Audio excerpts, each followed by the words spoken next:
Will you stay if I undress?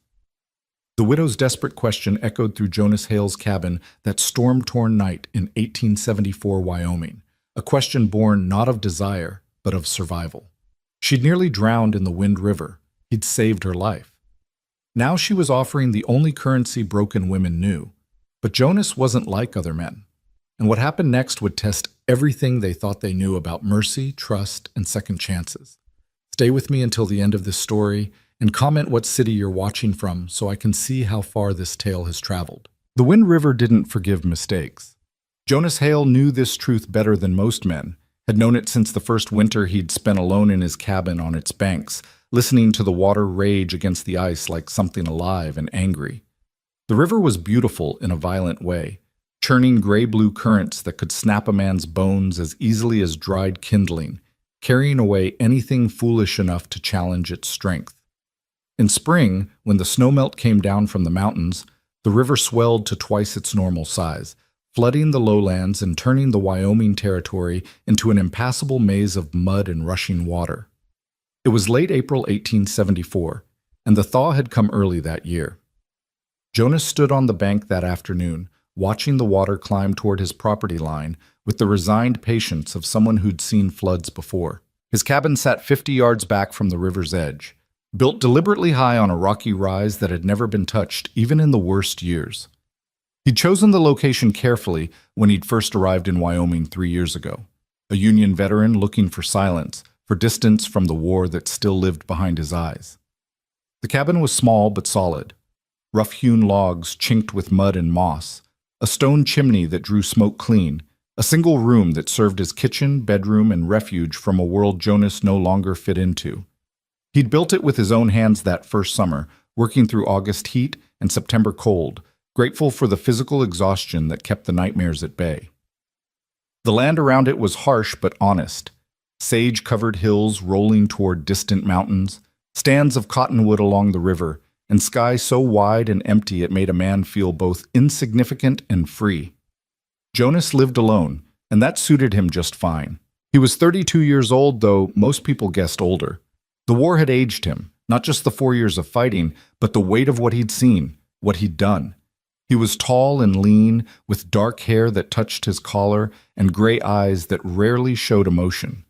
His hands were scarred from carpentry and fighting, his back marked with old wounds that ached when the weather changed.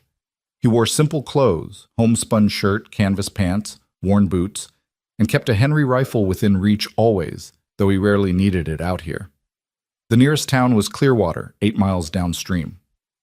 Jonas went there once a month for supplies, speaking to the shopkeeper just enough to conduct business, ignoring the curious looks and whispered questions. People in Clearwater knew him as the hermit who lived by the river, the war veteran who'd bought land with his mustering out pay and never seemed to want company. That was fine.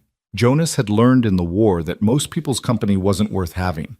But that afternoon, standing by the swollen river, Jonas heard something that shattered his solitude like a rifle shot through glass. A scream. It came from upstream, thin and desperate, almost lost beneath the roar of the current. Jonas's head snapped toward the sound, his body already moving before his mind caught up. He'd been a scout in the war, had learned to react to danger without thought, to trust his instincts when hesitation meant death. Those instincts kicked in now as he ran along the riverbank, eyes scanning the churning water. There, 50 yards upstream, being swept downstream fast. A woman. Barely visible above the water, her arms thrashing, her face appearing and disappearing beneath the foam. She was caught in the main current, being dragged toward a bend where the river narrowed and the water turned into rapids that would smash her against the rocks. Jonas didn't stop to think, didn't calculate the risk or consider his options. He just ran harder, angling toward a point downstream where he might intercept her, his boots pounding against the muddy bank. When he reached the spot, he shrugged off his coat and dove. The cold hit him like a fist. The Wind River in April was snowmelt, so cold it drove the breath from your lungs, so cold it made your muscles seize and your heart stutter. Jonas gasped as he surfaced, the current immediately grabbing him, spinning him. He fought against it, swimming hard toward where he'd seen the woman go under. The water was murky with silt, moving too fast, pulling him toward the same rocks that threatened her. He saw her arm first, pale against the brown water, fingers grasping at nothing. Jonas lunged, caught her wrist, hauled her toward him. She came up coughing, her eyes wild with panic, and immediately started fighting him, that desperate, animal fear of drowning making her claw at his face, trying to climb on top of him. Jonas knew this panic, had seen soldiers drown each other trying to save themselves in river crossings during the war. "Stop fighting," he shouted, his voice barely audible above the river's roar. "I've got you." She didn't hear him, or didn't care. Her fingernails raked across his cheek as she tried to push him under. Jonas did the only thing he could. He wrapped one arm around her from behind, pinning her arms to her sides, and started swimming one arm toward the bank. It was like trying to swim through concrete. The current fought him for every foot, trying to drag them both downstream. Jonas's legs kicked hard, his free arms stroking, his lungs burning. The woman had gone limp against him. Whether from exhaustion or unconsciousness, he couldn't tell. The bank seemed impossibly far away, though it was probably only 30 feet. His muscles screamed. His vision started to gray at the edges. Then his boot hit bottom. Jonas stumbled, caught himself, drove forward through waist-deep water. The current was still strong here, trying to sweep his legs out from under him, but he had leverage now. He dragged the woman through the shallows, up onto the muddy bank, and collapsed beside her, his chest heaving, water streaming from his clothes. For a long moment, he just lay there, getting his breath back. His cheek burned where she'd scratched him. His body felt like ice. But he was alive, and so he turned to check. Was she? The woman lay on her side, coughing violently, expelling river water from her lungs. Her hair hung in dark, wet ropes across her face. She wore a dress that had probably been decent once, but was now torn and muddy, clinging to her frame.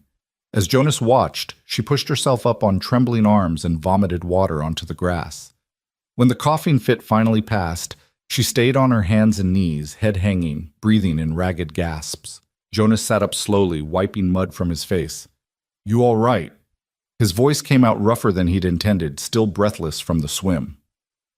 The woman didn't answer immediately. When she finally lifted her head, Jonas got his first clear look at her face and felt something twist in his chest. She was young, maybe 25, with dark eyes and delicate features that would have been pretty if they hadn't been so pale with cold and terror. But it wasn't her appearance that struck him. It was the expression in those eyes, the look of someone who'd been hunted too long, who'd learned to expect the worst from every stranger. "Don't take me to town," she said. Her voice was barely a whisper, hoarse from coughing. "Please, don't take me to town." Jonas frowned. "You need a doctor. You nearly drowned." "No." She started to push herself up, swayed, nearly fell. Jonas reached out to steady her, and she flinched away from his touch like he'd struck her. "No doctors, no town. Please." She was shivering violently now, her lips turning blue. Jonas looked at her, really looked, and saw more than just cold. He saw fear so deep it was almost like madness. Whatever she was running from, it terrified her more than drowning. He made a decision. "My cabin's close," he said, keeping his voice neutral, non-threatening. "You can warm up there. Dry clothes. Hot coffee. Then we'll figure out what to do." She stared at him for a long moment, those dark eyes searching his face for something. Deception, maybe, or the kind of hunger Jonas had seen in too many men's eyes during the war. Whatever she was looking for, she must not have found it, because she finally gave a small, exhausted nod. "Can you walk?" Another nod, though when she tried to stand, her legs nearly gave out. Jonas caught her elbow this time, and she let him, too weak to pull away. Together they stumbled toward his cabin, the woman clutching something against her chest that Jonas hadn't noticed before. A leather satchel, soaked through but still strapped across her body. Whatever was in that bag, she'd nearly died trying to keep it. The walk to the cabin took forever. The woman could barely put one foot in front of the other, and Jonas wasn't much better. His clothes were heavy with water, his boots squelching with every step. By the time they reached his door, he was shaking as badly as she was. Inside, the cabin was blessedly warm. Jonas had banked the fire before going to check the river, and the coals were still glowing. He kicked the door shut behind them, then guided the woman to the single chair near the hearth. "Sit," he said, already moving to build up the fire. "Don't try to talk yet, just get warm." She sank into the chair without argument, still clutching that damned satchel. Jonas worked quickly, feeding kindling to the coals, blowing gently until flames caught and spread. When he had a decent fire going, he stood and turned to assess his unexpected guest. She was in bad shape. Her lips were still blue, her skin clammy and pale. The torn dress clung to her, and Jonas could see she was painfully thin beneath it. Not fashionably slender, but the kind of thin that came from not having enough to eat. Dark circles shadowed her eyes. There was a bruise on her temple, half hidden by wet hair. "You need to get out of those wet clothes," Jonas said. He stopped, thinking. He didn't have women's clothing, obviously. "I'll get you a blanket and one of my shirts. They'll be big, but at least they're dry." She looked up at him, and again he saw that searching look, that wariness. But she nodded. Jonas moved to his trunk in the corner and pulled out a heavy wool blanket and his spare shirt, worn but clean. He brought them back to her, then deliberately turned his back, moving to the far side of the cabin to give her privacy. "I'll make coffee," he said to the wall, listening to the rustle of fabric behind him as she changed. "There's jerky and bread if you're hungry." "Thank you." Her voice was still hoarse but stronger now. You saved my life." Jonas didn't turn around. "River would have killed you in another minute. Those rapids downstream." He shook his head, filling the coffee pot with water from the bucket by the door, measuring grounds from the tin on his shelf. "What were you doing in the river anyway? Spring flood's no joke." Silence. Then, "I fell." It was a lie. Jonas heard it in the way her voice caught, the pause before she spoke. But he didn't push. Instead, he hung the coffee pot on the hook over the fire and finally turned around. The sight stopped him. She'd stripped down to her shift and wrapped herself in his blanket, the gray wool making her look small and vulnerable.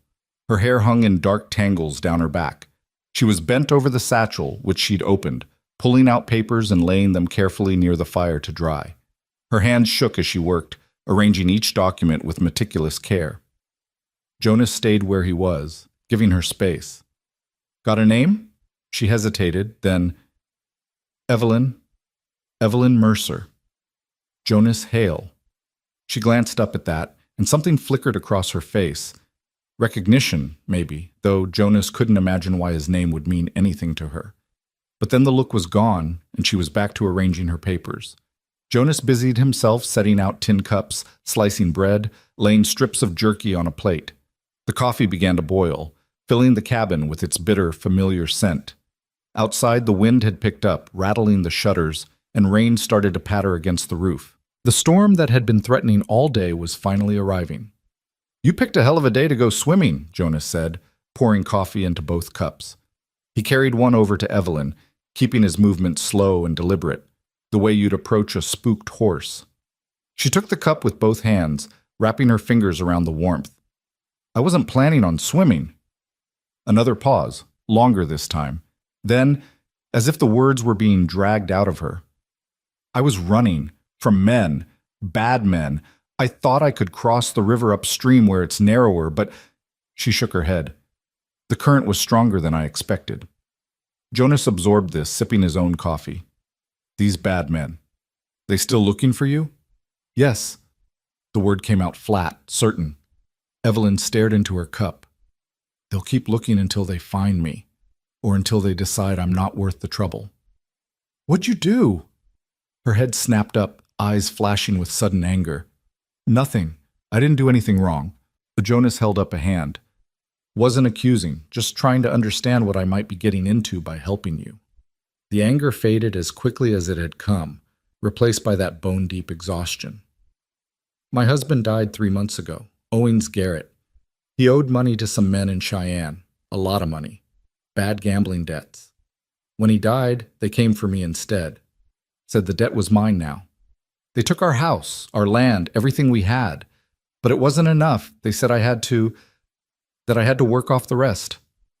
Her voice dropped to barely a whisper. "In their saloon." Jonas felt his jaw tighten. He knew the kind of men she was talking about, had seen their type in every town from Virginia to Wyoming. Predators who used law and debt and fear to trap people, especially women, in situations they couldn't escape. "So you ran," he said. "So I ran." Evelyn set down her coffee cup, her hands clenching into fists in her lap. 3 days ago, took what little I had left and ran. But they've been following me. I heard them this morning, heard their horses. That's why I tried to cross the river. I thought—" her voice broke. "I thought drowning might be better than what they'd do if they caught me." The cabin fell silent except for the crackle of fire and the drum of rain on the roof.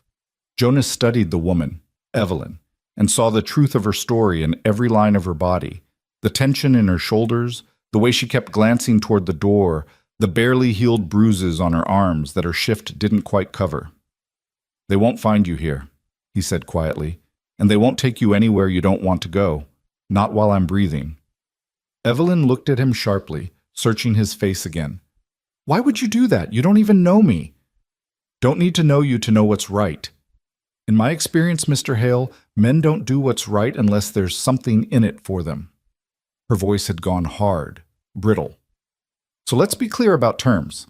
What do you want? Money? I don't have any. Information?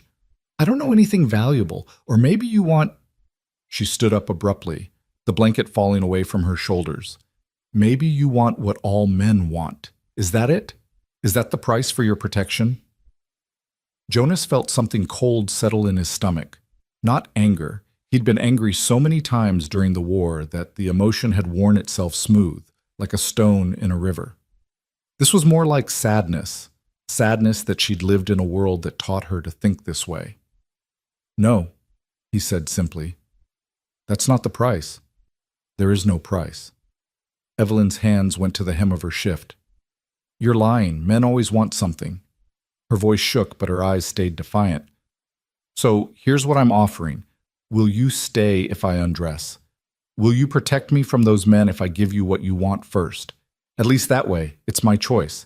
At least that way—" "Stop." Jonas's voice came out sharper than he intended, and Evelyn flinched. "And Evelyn must." He softened his tone immediately, taking a step back, putting more distance between them. "Please, just stop." He turned away from her, facing the fire, giving her back her dignity.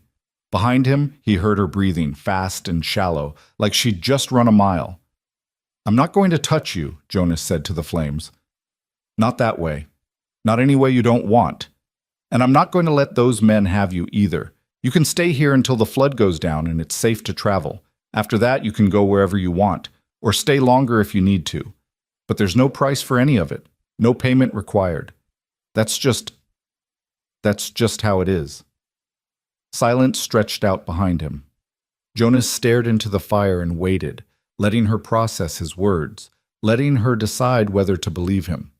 When Evelyn finally spoke, her voice was so quiet he almost missed it. "Why?" Jonas thought about the question, thought about all the reasons he could give, about duty and honor and the code of conduct his father had beaten into him as a boy, about the things he'd seen in the war, the atrocities committed by men who'd convinced themselves that might made right, that women were just another form of plunder.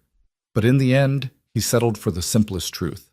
Because someone should have done it for my sister. He heard Evelyn draw in a sharp breath. "Your sister?"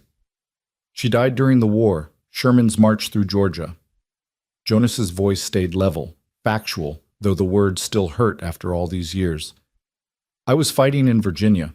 Didn't even know about it until months later. Men came through their town, took what they wanted. She tried to fight them. He stopped, swallowed. She was 16. The rain outside had intensified, drumming hard against the roof now, turning the world beyond the cabin walls into a gray blur. Jonas listened to it and thought about Rebecca, bright, fierce Rebecca, who'd written him letters through the war, letters full of hope and plans for when he came home. Letters that had stopped coming in the fall of 1864. "I'm sorry," Evelyn whispered. Jonas shook his head. Not looking for sympathy, just, "That's why. Because I couldn't help her.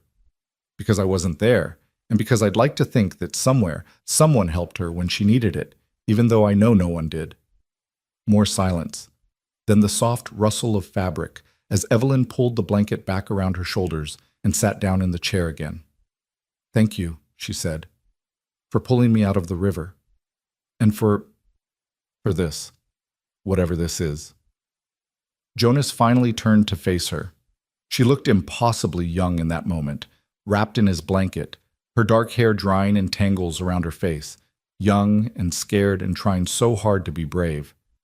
"It's just shelter," he said. "Nothing more complicated than that. You're safe here, I give you my word." Evelyn studied him for a long moment, those dark eyes seeing more than Jonas was comfortable with. Then slowly she nodded. "I believe you. I don't know why, but I do." "That's enough," Jonas said. He moved back to the hearth, picked up the bread and jerky he'd set out earlier. "Now eat something. You look half-starved." She didn't argue, taking the food and eating slowly, methodically, like someone who'd gone hungry too often to take meals for granted. Jonas settled himself on the floor across from her, his back against the wall, drinking his coffee and listening to the storm rage outside. They didn't talk much that first night. Evelyn was too exhausted, and Jonas had never been much for conversation anyway. After she'd eaten, she curled up in the chair, still wrapped in the blanket, and fell asleep almost immediately. The kind of deep, death-like sleep that comes after surviving something terrible. Jonas stayed awake longer, tending the fire, checking that the shutters were secure against the storm. His cheeks still burned where Evelyn had scratched him in the river, and his body ached from the cold and the fighting current. But he'd had worse, had endured things that made a Wyoming spring flood seem gentle. As the night deepened and the storm showed no signs of letting up, Jonas found himself studying his unexpected guest. She'd shifted in her sleep, the blanket falling away enough to reveal one bare shoulder, and there, stark against her pale skin, Jonas saw them. Scars. Thin, parallel lines across her shoulder blade. Old scars, long-healed, the kind that came from a whip or a belt or some other implement of deliberate pain. Jonas looked away, his hands tightening around his coffee cup. Whatever Evelyn Mercer had run from, it had been hunting her a lot longer than 3 days. The men who'd tried to claim her husband's debt were just the latest in a long line of threats. Jonas recognized that truth in those scars, in the way she'd flinched from his touch, in her automatic assumption that mercy required payment. She'd been hurt, badly, repeatedly, by people who should have protected her. The rage that Jonas thought he'd left behind in Virginia flared back to life, cold and purposeful and absolutely certain. He'd meant what he told her. Those men wouldn't take her, not while he was breathing, and if they tried, well, Jonas had killed men in the war, for worse reasons than protecting someone who needed help. Outside, the Wind River roared against its banks, swollen with snowmelt and spring rain, washing away everything in its path. Inside the cabin, a woman who'd nearly drowned slept fitfully, dreaming of threats that didn't stop chasing you just because you'd survived another day. And between them, a man who'd tried to escape his own ghosts found himself faced with a choice he'd thought he'd never have to make again. Stand by and let cruelty win, or step forward and fight back, knowing that fighting back would cost him the peace he'd worked so hard to build.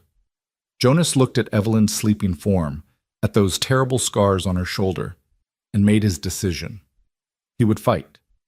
The storm raged through the night, but inside Jonas Hale's cabin, a different kind of shelter was taking shape, fragile and uncertain, built from the simple act of one person choosing mercy when the world expected something else. It wasn't much, but sometimes mercy was enough to change everything. Dawn broke gray and cold over the Wind River Valley, the storm having passed sometime before sunrise, leaving behind a world washed clean and still dripping.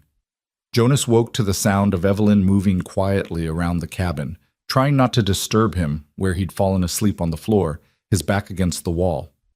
He opened his eyes to find her standing by the window, wrapped in his blanket, looking out at the swollen river. The morning light caught her profile, the delicate line of her jaw, the dark circles under her eyes that sleep hadn't erased. She looked like a ghost standing there, pale and insubstantial, as if a strong wind might blow her away.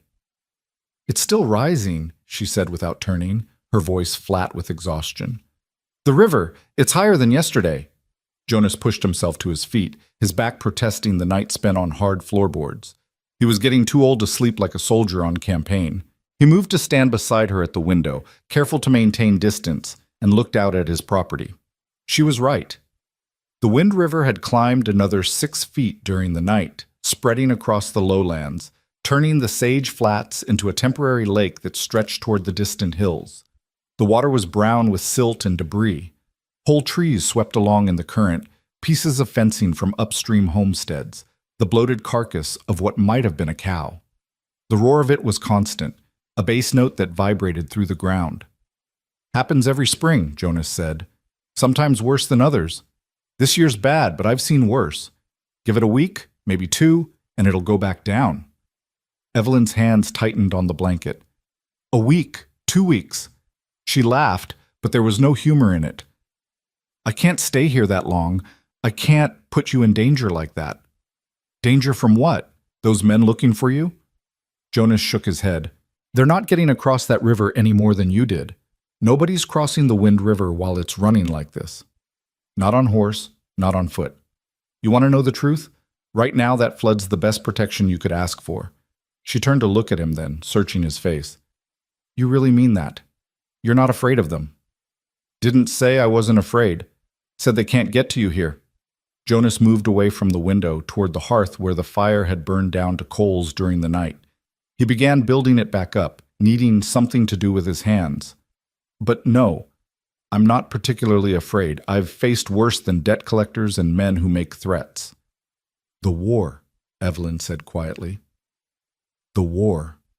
Jonas didn't elaborate, didn't explain about Chancellorsville or Gettysburg or the long, brutal slog through the wilderness.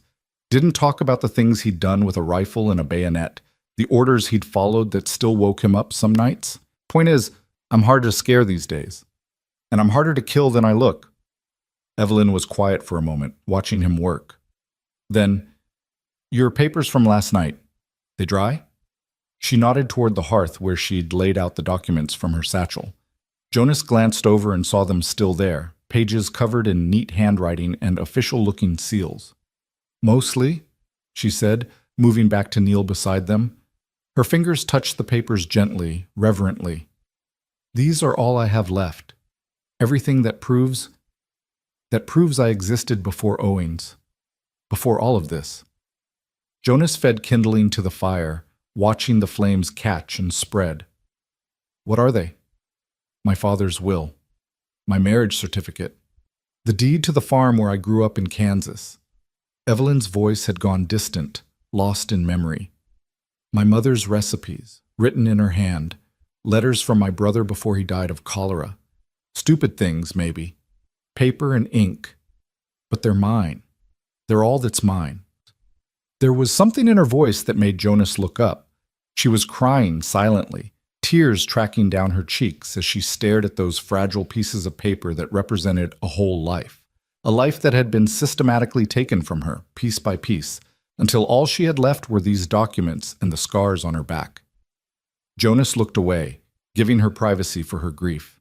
He stood and moved to his shelves, pulling down cornmeal and salt pork, eggs from the cold box he kept near the door. "You know how to make Johnny cakes?" Evelyn wiped her eyes quickly. "What?" "Johnny cakes. Cornmeal, water, little bit of salt, fried up in pork fat." Jonas set the ingredients on the table. "My mother used to make them. Taught me before I left for the war. Figure if you're staying, you should know what we've got to work with for food." It was a transparent attempt to distract her, and they both knew it. But Evelyn stood anyway, gathering the blanket around her shoulders, and came to the table. "I can cook. My mother taught me too before she died. I'm not used to..." "To what?" "To men who don't expect payment for kindness." She said it matter-of-factly, without self-pity, just stating a truth she'd learned. "Owings, my husband, he'd give me things. A new dress, extra money for the market, but there was always a price, always something he wanted in return. And the men in Cheyenne, they made it very clear what they wanted. So forgive me if I don't quite know how to accept this. How to accept you." Jonas measured cornmeal into a bowl, not looking at her. "Nothing to accept. I live here. You need shelter. That's all this is." "Is it?" Evelyn's voice was soft but persistent. "Because last night you told me about your sister. You didn't have to do that. You could have just said no when I offered myself. But you didn't. You gave me a reason. You let me see that you understood." Jonas's hand stilled on the bowl. He'd revealed more last night than he'd intended, more than he'd told anyone since arriving in Wyoming. The memories of Rebecca were locked away usually, kept in a place where they couldn't hurt him. But something about Evelyn's situation had cracked that lock open. "My sister's dead, Ed," he said quietly. "Has been for 10 years. Nothing I do now changes that. But maybe—" He trailed off, unsure how to finish the thought. "Maybe helping me helps her somehow," Evelyn finished. "Maybe it balances the scales a little bit. Maybe. Or maybe I'm just too stubborn to let bad men win." Jonas added water to the cornmeal, mixing it with his fingers. "My father used to say I had an overdeveloped sense of justice. Got me in trouble more than once before the war and during it." "What kind of trouble?" Jonas smiled grimly. "The kind where you see an officer beating a black soldier for not moving fast enough, and you put yourself between them. The kind where you refuse orders that you know are wrong, even when refusing means court-martial." He shaped the cornmeal mixture into cakes, setting them aside. "I spent a month in the stockade once during the war. My commanding officer wanted to burn a Virginia farmhouse with the family still inside. Said they were harboring Confederate soldiers. I told him to go to hell." Evelyn's eyes widened. "What happened?" "Turned out I was right. Family had nothing to do with the Confederates, just wrong place, wrong time. Officer got reprimanded. I got released. But it taught me something. I'd rather face consequences for doing right than live easy by doing wrong." Jonas started heating the pan, rendering salt pork fat. "That probably sounds naive." "No," Evelyn said. "It sounds like the kind of man I wish I'd met before Owens Garrett." The name hung in the air between them. Jonas glanced at her and saw pain flicker across her face. Not the fresh pain of loss, but the old, complicated ache of mourning someone who'd hurt you. "Tell me about him," Jonas said. "Your husband, if you want to." Evelyn was quiet while Jonas fried the first batch of Johnny cakes, the smell of cooking corn and pork fat filling the cabin. When she finally spoke, her voice was measured, careful. "Owens was charming. That's the first thing you need to understand about him. When I met him 5 years ago, I was 18 and working in a boarding house in Kansas City. My father had just died, left me with nothing but debts. Owens came through town, saw me, started courting me. He was handsome and confident, and he made me feel like I mattered, like I was special." She laughed bitterly. "I was so young, so stupid." "You weren't stupid. You were desperate and alone. That's different." "Maybe." Evelyn watched Jonas flip the Johnny cakes. "We got married 3 weeks after we met. Moved to Cheyenne, where he said he had business opportunities. For the first few months it was good. He treated me well, bought me nice things, took me to restaurants and shows. I thought I'd found safety, a place where I wouldn't have to worry anymore." "When did it change?" "Gradually. That's how it always is, isn't it? Small things at first. He'd criticize my cooking, my appearance. Tell me I wasn't grateful enough for what he provided. Then came the gambling. He'd go out at night, come home having lost money we needed for rent or food. When I complained, he'd—" Evelyn's hand unconsciously went to her shoulder, where Jonas had seen those scars. "He'd remind me that I owed him everything, that without him I'd be nothing." Jonas slid the Johnny cakes onto a plate, started frying the next batch. His jaw was tight with anger he was trying to control. "He hit you." "Among other things." Evelyn's voice had gone flat again, that protective numbness Jonas recognized from his own experiences. But he was careful about it, never where it would show, never so bad I couldn't work. And between the bad times, he'd be sweet again, apologetic. Promise it wouldn't happen again. I kept believing him because what else was I going to do? I had nowhere to go, no money, no family left, so I stayed. I stayed for 4 years. What happened 3 months ago, when he died? Pneumonia. Got sick in January, dead by February. I thought—" Evelyn's voice cracked. "I know this makes me a terrible person, but I thought I was free. I thought maybe his death was my chance to start over. But then his creditors came. Men from the gambling halls and saloons where he'd run up debts. Thousands of dollars I didn't even know about. They took everything, our house, our furniture, even my clothes except for what I was wearing. And then they said it still wasn't enough." Jonas transferred more Johnny cakes to the plate. "That's when they wanted you to work in their saloon." "Work is a generous term for what they wanted." Evelyn's voice had turned hard. They were very clear about my duties. I'd serve drinks, yes, but I'd also entertain their customers upstairs, work off the debt that way. They said it might take years depending on how popular I was, but they'd feed me and house me, and eventually, maybe, I'd be free. That's slavery, Jonas said bluntly. Might use different words, but that's what it is. I know. That's why I ran. Evelyn looked down at her hands. 3 nights ago, they left me alone for the first time since Owings died. They'd been keeping me locked in a room above the saloon, making sure I couldn't escape. But that night they got careless. Too much drinking, celebrating something. I waited until they were all drunk or asleep, then I climbed out the window. I had my satchel hidden under the floorboards with my papers and a little money I'd saved. I ran all night, trying to get as far from Cheyenne as I could. But they followed. Of course they followed. I'm their property now, according to them. Or I was. She looked up at Jonas, and there was steel in her eyes now, beneath the fear. I'd rather die than go back there. I need you to understand that. If they find me, if they try to take me, I'll fight. I'll kill them or make them kill me, but I won't go back alive. Jonas brought the plate of Johnny cakes to the table, along with the coffee pot and 2 cups. He sat down across from Evelyn, meeting her eyes steadily. Won't come to that, he said. Because they're not taking you anywhere. We clear on that? Evelyn studied him for a long moment. Why are you doing this, really? It can't just be about your sister. Jonas poured coffee for both of them, thinking about how to answer. The truth was complicated, tangled up in guilt and grief and the bone-deep exhaustion of carrying violence with you everywhere you went. But maybe that was too much to explain, so he settled for a simpler truth. Because I'm tired of seeing bad things happen to good people, he said. Spent 4 years in a war that was supposed to be about freeing people from bondage. Saw men die for that cause. Good men. Friends of mine. And then the war ended, and I came west thinking maybe out here things would be different. But they're not different.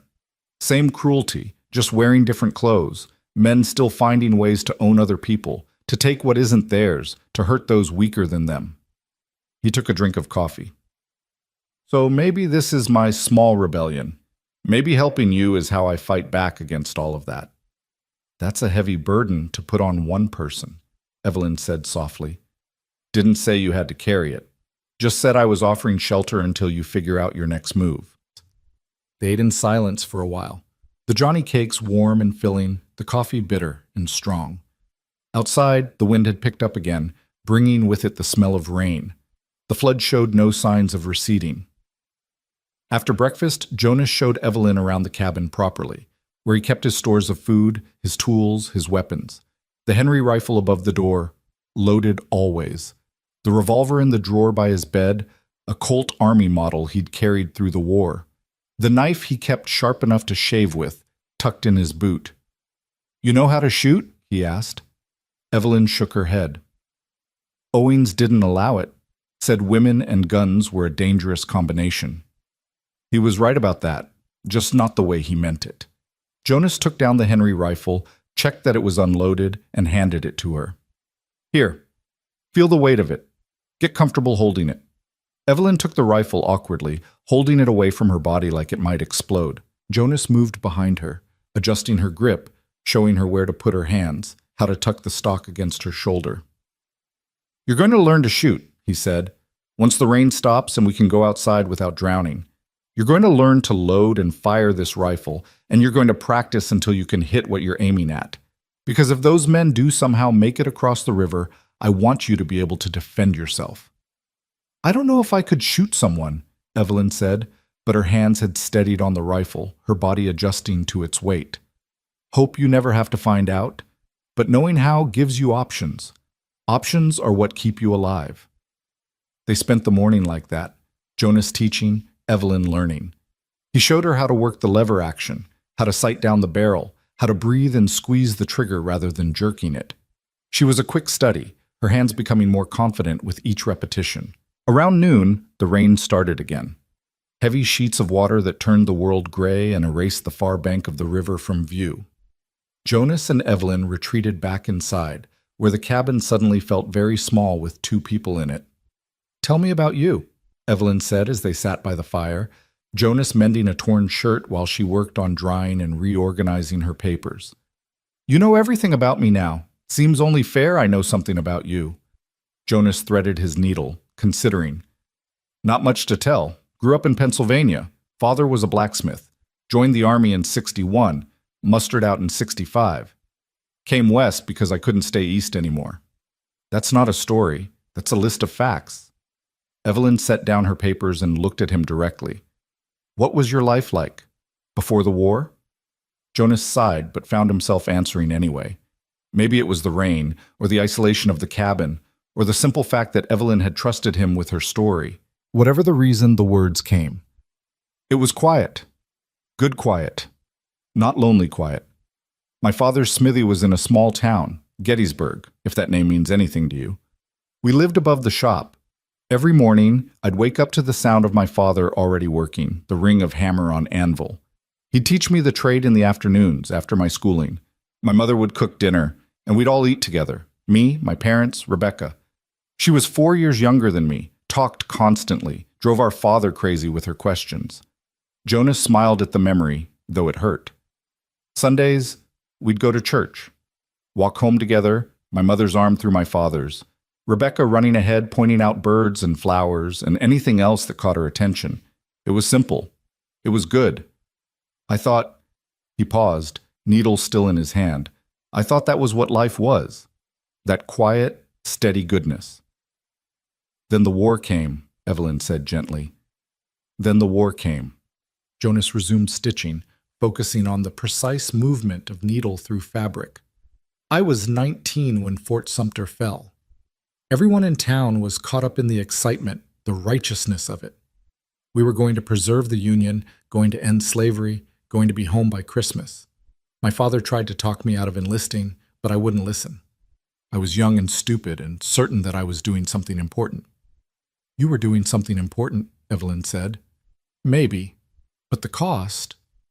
Jonas shook his head. I saw things in that war that I can't unsee. Did things that I can't undo. Watched friends die in ways that still wake me up at night. And for what? We won? Yes. Slavery ended? Yes. But then I came home to Pennsylvania in the summer of 1865, and found out that while I was fighting to free strangers, my own sister was being destroyed by the very violence I thought I was stopping. His hands had stilled again. Evelyn waited, not pushing, just listening. They came through Gettysburg during Sherman's march, Jonas continued, his voice flat now, emotionless. Union soldiers. My own side. They were supposed to be liberators, heroes, but they were drunk and angry and tired of war, and they took what they wanted. My father tried to stop them. They beat him so badly he never fully recovered, died 6 months later from the injuries. My mother hid in the cellar, but Rebecca... He stopped, swallowed hard. Rebecca tried to protect the shop, tried to stop them from stealing my father's tools, the ones that represented his whole livelihood. They raped her. 14-year-old girl, and they raped her because she dared to tell them no. Oh, God, Evelyn whispered. Jonas, she survived the assault, but she didn't survive what came after. Hung herself 2 weeks later before I even made it home. Left a note saying she couldn't live with what had been done to her.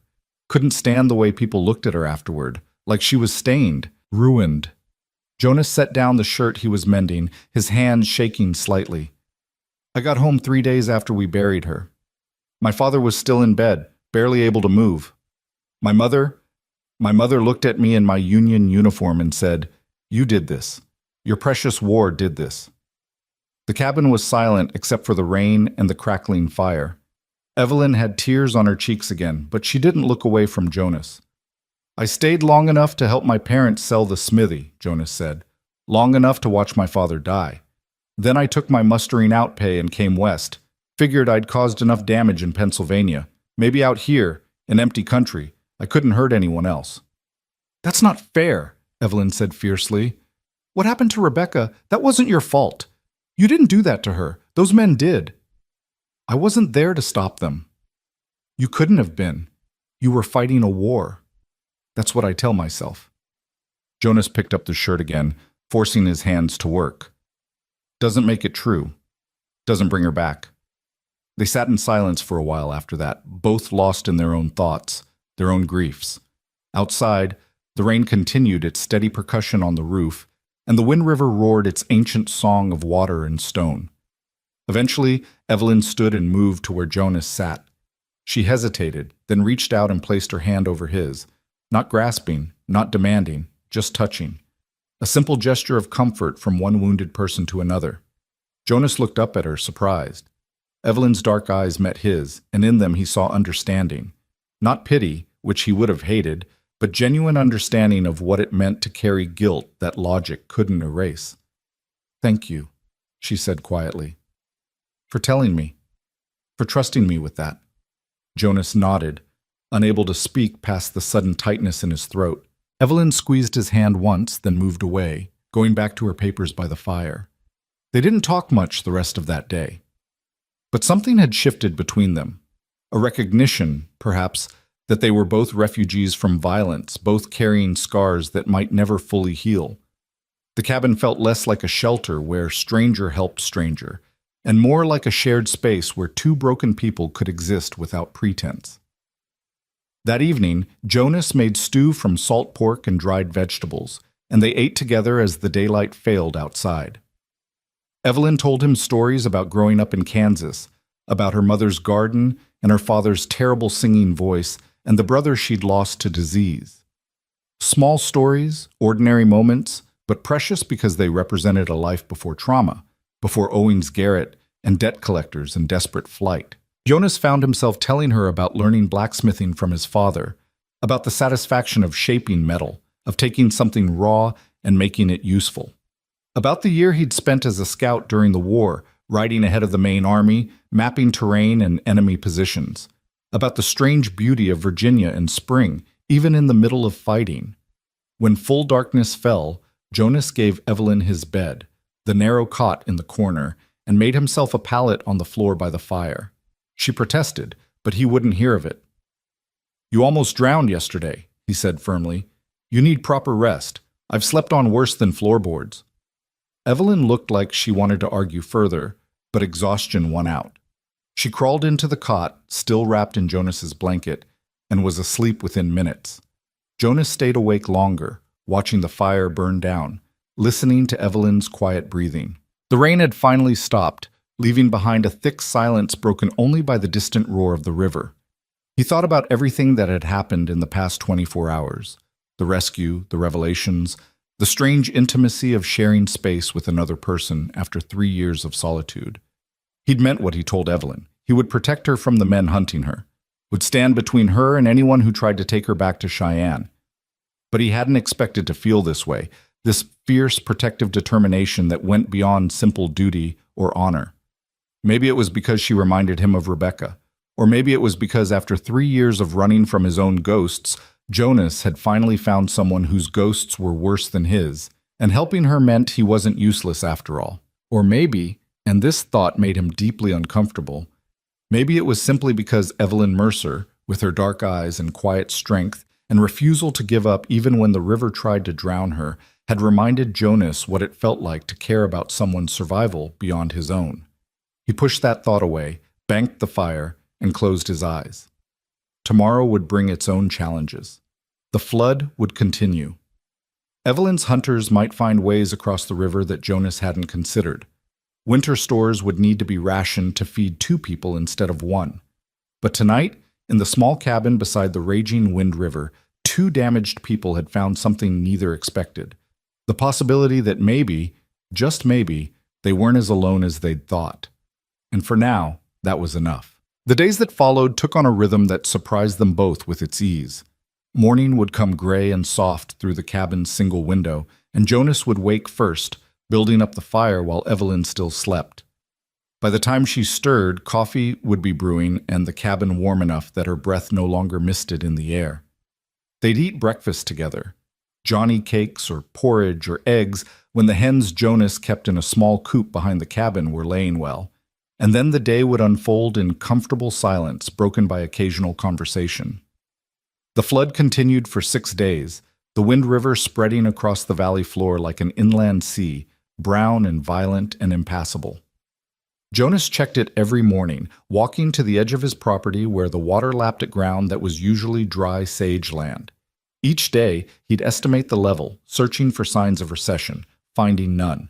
The spring runoff was worse this year than he'd seen in his 3 years here, fed by heavy snows in the mountains and the constant rain that fell every afternoon like clockwork. On the third day, when the rain had paused and weak sunlight broke through the clouds, Jonas took Evelyn outside to practice shooting. She wore his spare pants rolled up at the ankles and cinched tight with rope, one of his shirts hanging loose on her thin frame. She looked like a child playing dress-up in adult clothing, but her expression was serious as Jonas set up targets, pieces of wood propped against a fallen log about 30 yards away. "Remember what I showed you," Jonas said, handing her the Henry rifle. "Stock against your shoulder, firm but not tight. Breathe steady. The rifle's going to kick when you fire, so be ready for it." Evelyn positioned herself the way he'd taught her, sighting down the barrel.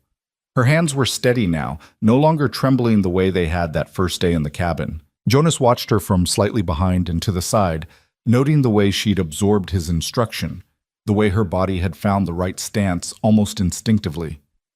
"Whenever you're ready," he said quietly. The rifle cracked, sharp and loud in the open air. The bullet hit dirt 5 feet to the left of the target. Evelyn lowered the rifle, frustration crossing her face. "Don't worry about missing," Jonas said. "First shot's always the hardest. Try again. Adjust your aim right and squeeze slower this time." She did. The second shot hit the log, splintering wood a foot from the target. The third shot clipped the edge of the wood he'd set up. By the 10th shot, she was hitting center mass more often than not. "Good," Jonas said, genuine approval in his voice. "You're a natural. Steady hands, good eye. Few more practice sessions and you'll be better than most men I served with." Evelyn lowered the rifle, a small smile playing at her lips. The first real smile Jonas had seen from her. "My father used to say I had a gift for focus. Could spend hours doing detail work, sewing or painting, never getting bored. Guess that transfers to shooting." "Guess so." Jonas took the rifle from her, reloaded it smoothly from muscle memory. "Want to try the revolver?" They spent another hour on the pistol, Jonas teaching her the different balance of it, the way you had to account for the shorter barrel and heavier recoil. Evelyn struggled more with the Colt than she had with the rifle, but by the end she could at least hit the broadside of the target more often than not. As they walked back to the cabin, Evelyn carrying the rifle the way Jonas had shown her, barrel pointed down, finger off the trigger, she said, "Thank you for this, for teaching me. I feel less helpless knowing I could fight back if I had to." "Hope you never have to," Jonas replied. "But yeah, better to know and not need it than need it and not know." That night, as they sat by the fire after dinner, Evelyn asked him about the war again. Not about the violence this time, but about the quieter moments. Jonas found himself telling her about the men he'd served with, the friendships forged in danger, the strange camaraderie that came from shared suffering. He told her about Samuel, a former slave from Maryland who joined Jonas's regiment as a scout, who could track a single man through forest like he was following a painted line. About Patrick, an Irish immigrant with a gift for making everyone laugh, even when they were cold and hungry and terrified. About Thomas, a minister's son from Vermont who'd carried a Bible through every battle and died at Cold Harbor with that Bible pressed against his chest. Evelyn listened with complete attention, asking questions that showed she understood what Jonas wasn't saying. The grief beneath the stories, the guilt of surviving when so many hadn't. "Do you regret it?" she asked when he'd fallen silent. "Fighting in the war, I mean. Knowing what it cost you?" Jonas thought about that for a long time, staring into the fire. "I regret that it was necessary. I regret what happened to Rebecca because of it. I regret the men I killed who were probably just scared boys like me, fighting for a cause they didn't fully understand." He paused, searching for the right words. "But do I regret trying to end slavery? No. That was worth fighting for. Still is worth fighting for, even if the fight didn't end when the war did. Like fighting debt collectors who try to enslave widows," Evelyn said softly. "Like that." Jonas looked at her across the fire. "You're not property, Evelyn, no matter what those men in Cheyenne told you, no matter what debts they claim you owe. A human being can't be owned. can't be bought or sold or used up and thrown away. That's what the war was supposed to teach us, but some people still haven't learned it. Evelyn's eyes were bright with unshed tears. Owens used to tell me I belonged to him, that I should be grateful he'd taken me off the streets, given me his name, given me a home. He said without him, I was nothing. I started to believe it after a while. Started to think maybe he was right. Maybe I deserved the way he treated me because I wasn't worth more than that. He was wrong. Jonas's voice was hard, certain. And the men in Cheyenne are wrong. You're worth more than what was done to you. Worth more than your worst day or your biggest mistake. Worth more than any debt, real or imagined. How do you know that? Evelyn whispered. How can you be so sure? Because I've seen real worthlessness. Seen men who'd rape and murder and torture for pleasure. Seen people who'd sell their own souls for $1. You're not that. You're someone who ran toward freedom even knowing you might die trying. Someone who kept her most precious possession safe while the river tried to drown you. Someone who's learning to shoot so she can protect herself instead of relying on others to do it for her. Jonas leaned forward, his gray eyes intense in the firelight. That's not nothing, Evelyn. That's someone worth saving, worth protecting, worth believing in. A tear spilled down her cheek, then another. But she was smiling too, that fragile, uncertain smile of someone who'd forgotten what hope felt like and was just starting to remember. I don't know how to thank you, she said, for any of this. For pulling me out of the river, for giving me shelter, for treating me like I'm a person instead of just a thing to be used. Don't need thanks, just... Jonas hesitated, then finished the thought. Just stay alive, keep fighting. That's thanks enough. They sat together in comfortable silence after that, watching the fire burn down, listening to the ever-present roar of the river outside. The cabin felt smaller at night, more intimate, but it wasn't uncomfortable. If anything, Jonas found himself grateful for the company, for the presence of another person who understood what it meant to carry damage and keep going anyway. On the 5th day, the weather turned colder and rain came down in sheets that hammered the roof like artillery fire. Jonas and Evelyn were trapped inside, the cabin walls pressing close. Evelyn worked on mending Jonas's clothes. He had a pile of shirts and pants that needed attention, buttons that wanted sewing, tears that needed patching. Jonas watched her work with quick, efficient hands, the kind of skill that came from years of practice. You're good at that, he observed. Evelyn glanced up, needle paused mid-stitch. I worked as a seamstress before I married Owens. In the boarding house where we met, the owner let me take in mending for extra money. I was saving up to... She trailed off, something painful crossing her face. Saving up for what? For a ticket west. I wanted to go to California, start fresh somewhere nobody knew me or my father's debts. I had almost enough money when Owens started courting me. He seemed like a faster route to stability, to safety. She laughed bitterly. Shows what I know about judging character. Jonas got up and moved to his trunk, rummaging through until he found what he was looking for. A shirt he hadn't worn since the war, union blue with corporal stripes still sewn on the sleeves. He brought it back to Evelyn. What's this? She asked, taking the fabric. Something I've been meaning to do something with for 3 years. Can't wear it. Too many memories. But I can't throw it away either. Thought maybe... He shrugged, uncomfortable. Thought maybe you could remake it into something else. Something useful that doesn't carry all that history. Evelyn unfolded the shirt carefully, her fingers tracing the stripes, the careful stitching. This meant something to you. Are you sure you want me to cut it up? It meant something to the person I was. Not sure it fits who I am now. Jonas sat back down, watching her examine the fabric. Besides, seems fitting.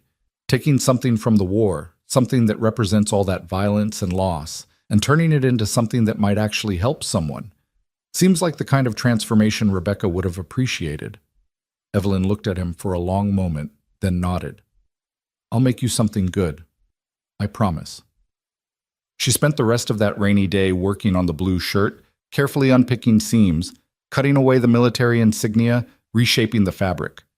Jonas watched between other tasks, sharpening his knife, oiling his rifle, checking his supplies. The domestic rhythm of it felt strange after 3 years alone, but not unwelcome. There was something peaceful about shared silence, about two people working side by side without need for constant conversation. As evening fell, Evelyn held up her work. She'd turned the shirt into a vest, something practical for wearing under a coat, with the inside lined in a softer fabric she'd salvaged from one of Jonas's old undershirts. "It's not perfect," she said, a hint of apology in her voice. "I didn't have proper thread or—" "It's perfect," Jonas interrupted, taking the vest and examining her work. The stitching was small and precise, the reconstruction clever. She'd taken his soldier's shirt and made something entirely new from it, something that bore no trace of its military origins. "Thank you. Really, this is good." That night, as they ate dinner, Jonas wearing his new vest, a sound cut through the rain and river noise that made them both freeze. Voices, distant but unmistakable. Men's voices coming from somewhere downstream. Jonas was on his feet instantly, moving to the window. Evelyn had gone pale, her hands gripping the edge of the table. "It's them," she whispered. "It has to be them. They found me." Jonas pressed against the wall beside the window, peering out into the rainy darkness. He could see lights now, torches or lanterns flickering through the trees about a quarter-mile away. 3, maybe 4 of them, moving slowly, searching. "How did they cross the river?" Evelyn's voice was rising with panic. "You said it was impossible. You said—" "Quiet." Jonas's tone was sharp but not unkind. He was thinking fast, his old scout training kicking in. The voices were coming from downstream, which meant they'd cross somewhere below his property, where the river widened and slowed slightly. It would have been dangerous, possibly fatal, but not strictly impossible if they were desperate or stupid enough to try. He moved away from the window, going to his door where the Henry rifle hung. He checked the load, made sure the action was smooth, then grabbed his gun belt and strapped on the Colt revolver. "Jonas?" Evelyn's voice was small, terrified. "I'm going out there," he said, his voice calm despite the adrenaline starting to pump through his veins. "Going to see what they want, how many there are. You stay here. Bar the door after I leave. If anyone tries to come in who isn't me, you use that rifle I taught you on. Understand?" Evelyn nodded, but her hands were shaking. "What if they kill you? What if—" "They won't." Jonas spoke with more confidence than he felt. "I'm harder to kill than I look, remember?" He moved to where she sat, crouched down to her eye level. "Listen to me. These men, they're bullies and cowards. They prey on the weak because they can't face anyone who will fight back. But I will fight back. And I'm betting they're not ready for that. There are 4 of them, maybe more. I know, I've faced worse odds." Jonas held her gaze. "Trust me, I'm not going to let them take you. I gave you my word on that." Evelyn reached out suddenly and grabbed his hand, holding it tight. "Be careful, please. I don't want you to die because of me." "Not planning on it." Jonas squeezed her hand once, then stood. "Remember, bar the door. Anyone but me tries to come in, you shoot first and ask questions later." He pulled on his oilskin coat, settled his hat low on his head, and slipped out into the rain before Evelyn could protest further. Behind him, he heard the heavy thunk of the door bar sliding into place. The rain was cold and relentless, immediately soaking through his coat, running down his neck. Jonas moved away from the cabin, circling wide, using the darkness and storm for cover. His eyes had adjusted to the night, and he could make out the shapes of trees and rocks, the gleam of water where the flood had spread. The voices were clearer now, raised to be heard over the rain. Jonas crept closer, using every bit of fieldcraft he'd learned during the war, moving from cover to cover, staying downwind, making no sound. He got within 50 yards of the men before he stopped, pressing himself against a large cottonwood tree, watching. There were 4 of them, just as he'd guessed. Men on horseback, their mounts nervous and skittish from the crossing, steam rising from their wet flanks. The riders carried torches that sputtered in the rain, casting dancing shadows. Jonas studied them carefully, cataloging details. The leader was obvious, a big man on a gray horse sitting tall in the saddle despite the weather, his voice carrying authority when he spoke. "Spread out," he was saying. "Check every building, every shelter. She's here somewhere. Has to be. Tracks led this direction before the river got too high to follow. The other 3 men fanned out as ordered. Jonas watched them go, then focused on the leader. Something about him seemed familiar, though Jonas couldn't place it in the darkness and rain. The man turned his horse, scanning the area with the torch held high, and for a moment the light caught his face. Jonas felt ice settle in his stomach. He knew that face, not personally, but by reputation. Curtis Garrett. Owings Garrett's older brother, a man known throughout Wyoming territory as a gambler, saloon owner, and someone who wasn't particular about how he made his money or who he hurt along the way. So this wasn't just about debt collection. This was family business. That made it more dangerous. A hired collector might give up if the job got too difficult. But family? Family would keep coming until they got what they wanted or died trying. Jonas watched Curtis Garrett sit his horse in the rain, torch held high like some dark herald, and made a decision. He could wait, let them search, and hopefully not find the cabin. Or he could take the initiative, confront them on his terms, rather than waiting for them to stumble onto Evelyn's hiding place. The scout in him, the soldier who'd learned that hesitation in battle got you killed, chose action. Jonas stepped out from behind the tree, his Henry rifle held across his chest, visible but not immediately threatening. "You're trespassing," he called out, his voice carrying through the rain. "This is private property." Curtis Garrett spun his horse toward the voice, the torch swinging wildly. The other 3 men materialized out of the darkness, converging on Jonas's position. Jonas stood his ground, counting on the darkness and rain to hide the fact that his heart was hammering against his ribs. "Who the hell are you?" Garrett demanded, riding closer. Now Jonas could see him properly, late 30s, heavy-built, with a thick beard and small eyes that held a mean intelligence. He wore a good coat and boots, the kind that said he had money. His gun belt was well-maintained, the pistol holstered there, looking clean and functional. "I'm the man who owns this land," Jonas said evenly, "and I'm telling you to leave. Now." Garrett laughed, a sound with no humor in it. "We're not here for you, friend. We're looking for someone. A woman. Dark hair, about this tall." He held his hand up to indicate height. "Probably wet and scared and running. Seen anyone like that?" "Nope." The lie came easily. Jonas had learned during the war that the truth was just another weapon, and you used it or didn't depending on the tactical situation. Right now the truth wouldn't help Evelyn, so the lie would have to do. "You sure about that?" One of the other men had ridden up beside Garrett, younger, maybe 25, with a cruel mouth and nervous hands. "Because we tracked her this way 3 days ago, right before the flood got bad.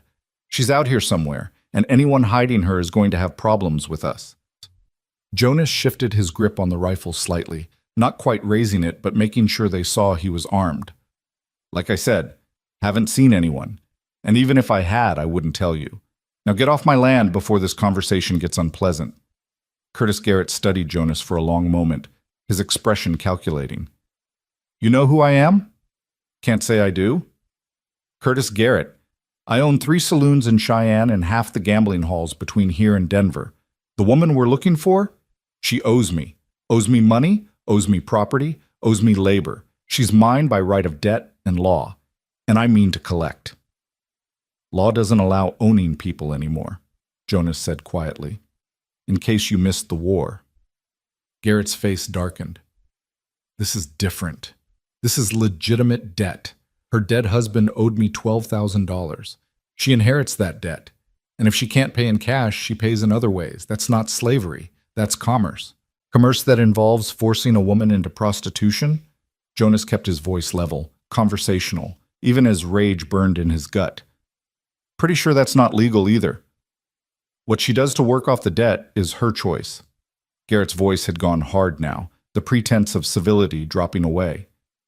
"She could work in my kitchens, clean my floors, whatever. But the work that pays fastest happens upstairs. I gave her options. She chose to run instead. That makes her a thief in my eyes." "In your eyes," Jonas repeated. "Doesn't make it true." The young man with the cruel mouth spoke up again, his voice eager. "Curtis, we're wasting time talking to this fool.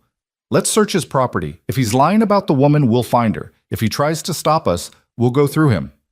Jonas turned his attention to the young man, really looking at him for the first time. There was something in the way he sat his horse, The way his hand kept drifting toward his pistol that Jonas recognized. This one wanted violence, was looking for an excuse for it. "You're welcome to try," Jonas said mildly. "But I should mention I fought through 4 years of the war. Gettysburg, Wilderness, Cold Harbor, Petersburg. Killed more men than I care to remember. So if you're thinking about drawing that pistol you keep fingering, you should know I'm faster than I look. And I don't miss at this range." The young man's hand froze. Curtis Garrett was staring at Jonas with new attention, reassessing. "A veteran," Garrett said slowly. "Which side?" "Union. Pennsylvania Regiment. Which means I fought to end slavery in all its forms, including the kind you're peddling." "The war's over," Garrett said. "Those causes don't matter anymore." "They matter to me." Jonas shifted his stance slightly, angling his body to keep all 4 men in view. "And they're why I'm telling you one last time. Get off my land. Whatever business you think you have here, it's done. Go back to Cheyenne. Tell yourselves the woman drowned in the river if it helps you sleep. But you're not searching my property, and you're not taking anyone from it." Curtis Garrett was silent for a long moment, studying Jonas through the rain. Then he smiled, and it was the coldest thing Jonas had seen since the war. "I know who you are now," Garrett said softly. "Jonas Hale, the hermit who lives by the river. People in Clearwater talk about you. The crazy veteran who doesn't want company. They say you're dangerous, that people should leave you alone." His smile widened. "But they also say you're alone. No friends, no family, no one who'd notice if you disappeared." "That a threat?" Jonas asked quietly. "Just an observation." Garrett gathered his reins. "We'll leave, for now. But understand something, Mr. Hale. If you're lying to me, if that woman is on your property, I will find out. And when I do, I'll come back with more men. Enough men that even a war veteran won't be able to stop us. And it won't just be her I take. It'll be everything you own. This land, your cabin, your life if you try to stop me." The torches disappeared into the darkness downstream. Only then did he allow himself to breathe properly, to feel the adrenaline shaking through his limbs. That had been close. Closer than he liked. If they'd decided to search anyway, if they'd been willing to risk a fight. But they hadn't. Jonas had gambled on them being unwilling to face armed resistance, and the gamble had paid off. For now. He walked back to the cabin quickly, his mind already working through scenarios, making plans. They'd be back. Curtis Garrett had as much as promised it, which meant Jonas had maybe a day, maybe 2, before they returned with reinforcements. He knocked on the cabin door in the pattern he'd arranged with Evelyn. 2 sharp raps, pause, 3 more. He heard the bar slide back, and then Evelyn was there, the rifle in her hands, her face pale with fear. "Jonas." She set down the rifle and grabbed his arm, pulling him inside. "I heard voices. I thought—" "I'm fine." Jonas shrugged out of his wet coat, water pooling on the floor. "But we have a problem." He told her everything while he stripped off his wet shirt and dried himself with a towel, pulling on dry clothes from his trunk. Evelyn listened without interrupting, her expression growing more strained with each detail. "Curtis?" she said when Jonas finished. "I should have known. Owings always said his brother would take care of things if anything happened to him. I just didn't realize he meant this." "You know him?" "Met him once at my wedding. He scared me even then. There was something wrong behind his eyes, something cruel." Evelyn wrapped her arms around herself. "He's not going to give up, is he?" "No." Jonas saw no point in lying. "He'll be back. Maybe tomorrow, maybe the day after. With more men, like he said. And when he comes—" He trailed off, thinking. "When he comes, you should let him take me." Evelyn's voice was quiet but firm. "I won't let you die for me, Jonas. I won't be the reason Curtis Garrett kills a good man. That's not happening.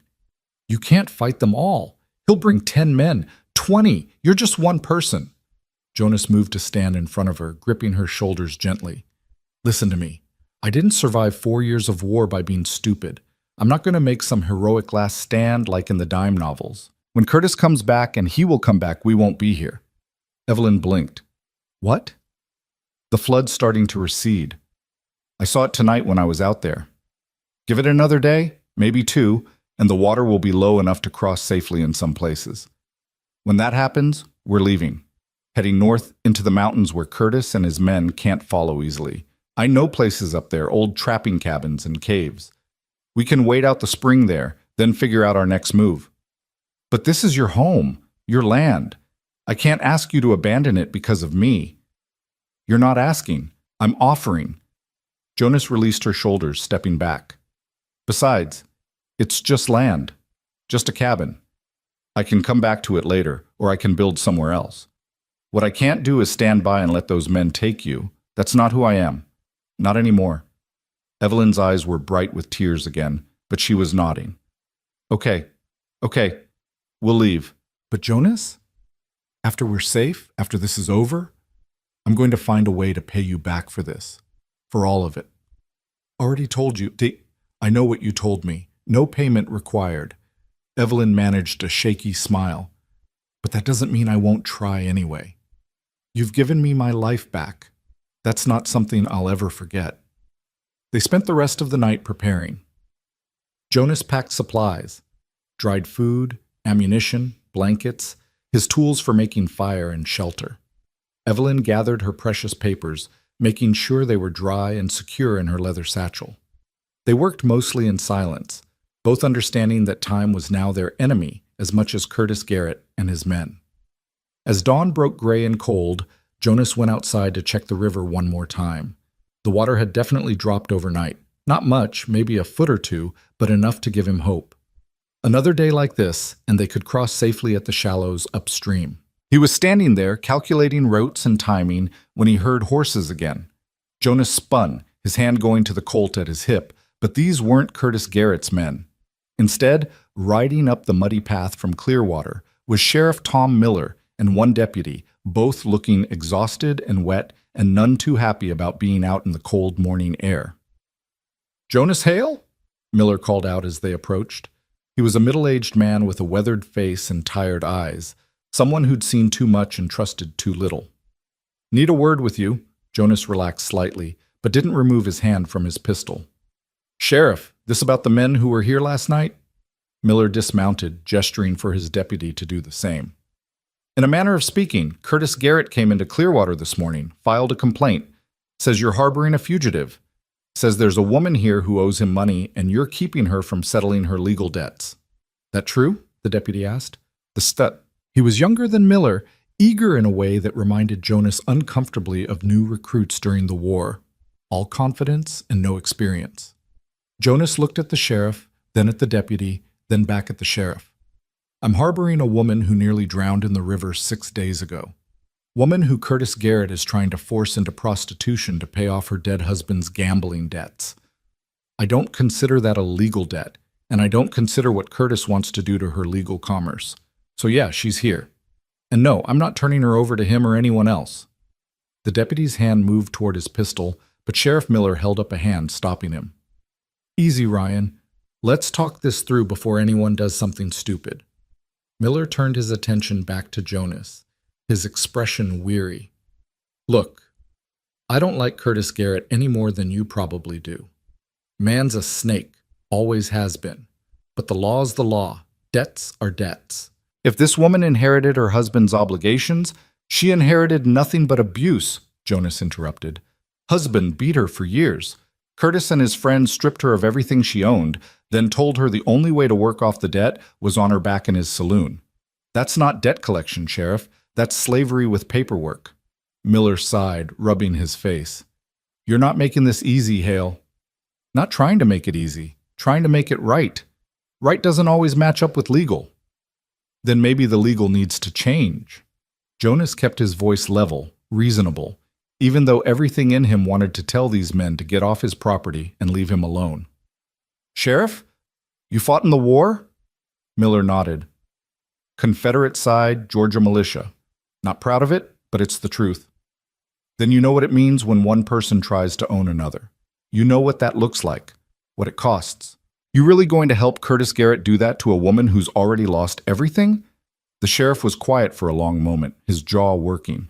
The deputy looked between them, confused and frustrated by the lack of action. Finally, Miller spoke, his voice low. "I can't officially condone what you're doing here. You understand that? If Curtis pushes this, if he gets lawyers involved or goes to the territorial governor, I'll have to come back here and arrest you both. That's my job, and I took an oath." "I understand," Jonas said carefully. "But," Miller continued, "I also can't control when I come back. Might be a day, might be a week. Depends on how much other business I have to attend to.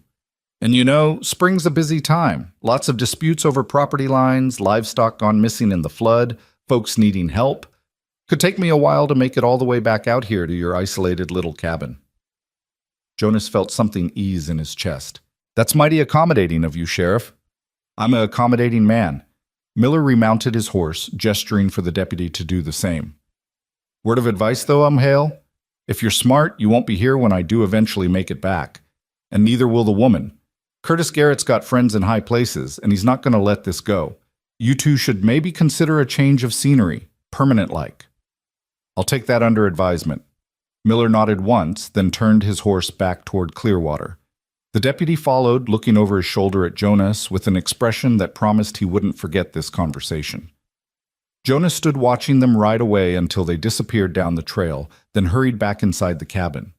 Evelyn was standing by the window, the rifle in her hands again, her face tight with worry. "I heard horses. Was it Curtis?" "Sheriff." Jonas began gathering their supplies with renewed urgency. "He's giving us time to leave, but not much. We need to be gone by tomorrow morning at the latest. Tonight, if possible. Can we cross the river tonight?" Jonas thought about the water levels, about the risks of a night crossing. "It's dangerous. But staying here is more dangerous. Curtis knows the sheriff won't act immediately, but he'll push harder now. Might not wait for more men. Might come back tonight with what he's got." They spent the day in tense preparation, barely speaking, both listening for sounds of approaching horses. Jonas took Evelyn outside one more time to practice shooting, wanting her as comfortable with the weapons as possible before they left. She hit the targets more consistently now, her hands steady despite the fear he could see in her eyes. As afternoon faded toward evening, Jonas made his final assessment of the river. It had dropped another foot since morning. Still high, still dangerous, but crossable if you knew what you were doing and were willing to risk it. "We go tonight," he decided, coming back inside, "as soon as it's full dark. There's a crossing point about 2 miles upstream where the river spreads out and gets shallower. We can wade across there, keeping upstream of the main current. It'll be cold and miserable, but we'll make it." Evelyn nodded, her face pale but determined. "I trust you." Those 3 words hit Jonas harder than he expected. "I trust you." After everything she'd been through, all the betrayals and violations and broken promises, she still had enough faith left to place it in him. That was a responsibility he didn't take lightly. As darkness fell and they prepared to leave, Jonas took one last look around his cabin. 3 years of solitude lived here. 3 years of trying to outrun ghosts and find peace in isolation. It hadn't worked. The ghosts had followed him anyway, lived in his nightmares and his memories. But now, preparing to abandon this place for a woman he'd known less than a week, Jonas felt something he hadn't felt since before the war. Purpose. Not the false purpose of following orders or fighting for distant causes, but the immediate, tangible purpose of protecting someone who needed it, of standing between cruelty and its intended victim, of choosing, deliberately and with full knowledge of the cost, to fight back against the kind of evil that thrived when good people looked away. "Ready?" he asked Evelyn, who stood by the door with her satchel strapped across her body, wearing his spare clothes and boots that were too big for her. "Ready," she said. Jonas shouldered his pack, picked up his rifle, and opened the door to the Wyoming night. Behind them, the cabin stood dark and empty. Ahead, the river roared its eternal song. And somewhere out there in the darkness, Curtis Garrett and his men were hunting. But Jonas had learned in the war how to hunt back. And this time, he had something worth fighting for beyond abstract principles or distant causes. This time, he was fighting for someone who'd reminded him what it meant to care whether you lived or died. And that made all the difference in the world. They moved through the darkness like ghosts, Jonas leading with Evelyn close behind, both of them silent, except for the unavoidable sounds of boots on wet earth and breath in cold air. The night was moonless, thick clouds obscuring any starlight, which was both blessing and curse. Harder for Curtis Garrett's men to spot them, but harder for Jonas to navigate safely, too. He'd brought a small lantern but kept it shuttered, relying instead on memory and instinct to find the path upstream. The roar of the river was their constant companion, sometimes loud enough to drown out thought, sometimes fading to a dull rumble as they moved through stands of cottonwood that offered brief shelter from the wind. After an hour of walking, Jonas felt Evelyn's hand on his shoulder, stopping him. He turned to find her bent over, breathing hard, her face barely visible in the darkness. "Sorry," she gasped. "Need a moment. Haven't eaten much lately, and don't apologize." Jonas unslung his pack and pulled out the canteen, handing it to her. "We've been pushing hard. Rest is smart, not weak." Evelyn drank gratefully, then handed back the canteen. "How much farther to the crossing?" "Mile, maybe a little more." Jonas looked upstream, though he could see nothing in the blackness. "We'll make it well before dawn. Then we cross, get into the foothills on the far side, and find shelter before daylight." "And after that?" Jonas heard the uncertainty in her voice, the fear of an unknown future. "After that, we keep moving north. There's an old trapping cabin about 20 miles into the mountains. Used to belong to a French-Canadian named Baptiste. He died 3 winters ago, but the cabin was still standing last time I checked. We can hole up there, wait for Curtis to give up searching." "Will he give up?" Evelyn's voice was small in the darkness. Jonas considered lying, offering false comfort, but decided she deserved the truth. "I don't know. A man like Curtis Garrett, he's not used to losing. Especially not to someone like me. No money, no connections, nobody who'd back me in a fight. He might decide I'm not worth the effort, or he might decide I need to be made an example of." "That's what I was afraid of." Evelyn was quiet for a moment, then, "Jonas, if it comes down to it, if he corners us and there's no way out, you should let me go with him. Save yourself. You've done more than anyone could expect already." "We've been through this," Jonas said firmly. "That's not happening. Now come on, we need to keep moving. Standing still in this cold isn't doing either of us any good." They walked for another 40 minutes before Jonas spotted the landmark he'd been searching for. A lightning-struck pine that stood alone on a small rise, its top half shattered and blackened, visible even in the darkness as a jagged silhouette against the slightly less dark sky. The crossing point was just beyond it, where the river spread wide and relatively shallow over a gravel bed. Jonas led Evelyn down to the water's edge, and they stood there, listening to the rush of current, feeling the spray on their faces. Even with the flood receding, the Wind River was still formidable, 30 yards across at this point, moving fast enough to knock a person off their feet if they weren't careful. "We rope ourselves together," Jonas said, pulling a length of hemp rope from his pack. "I go first, you follow at about 10 feet distance. If one of us falls, the other can anchor and pull them up. Keep your pack above your head if you can.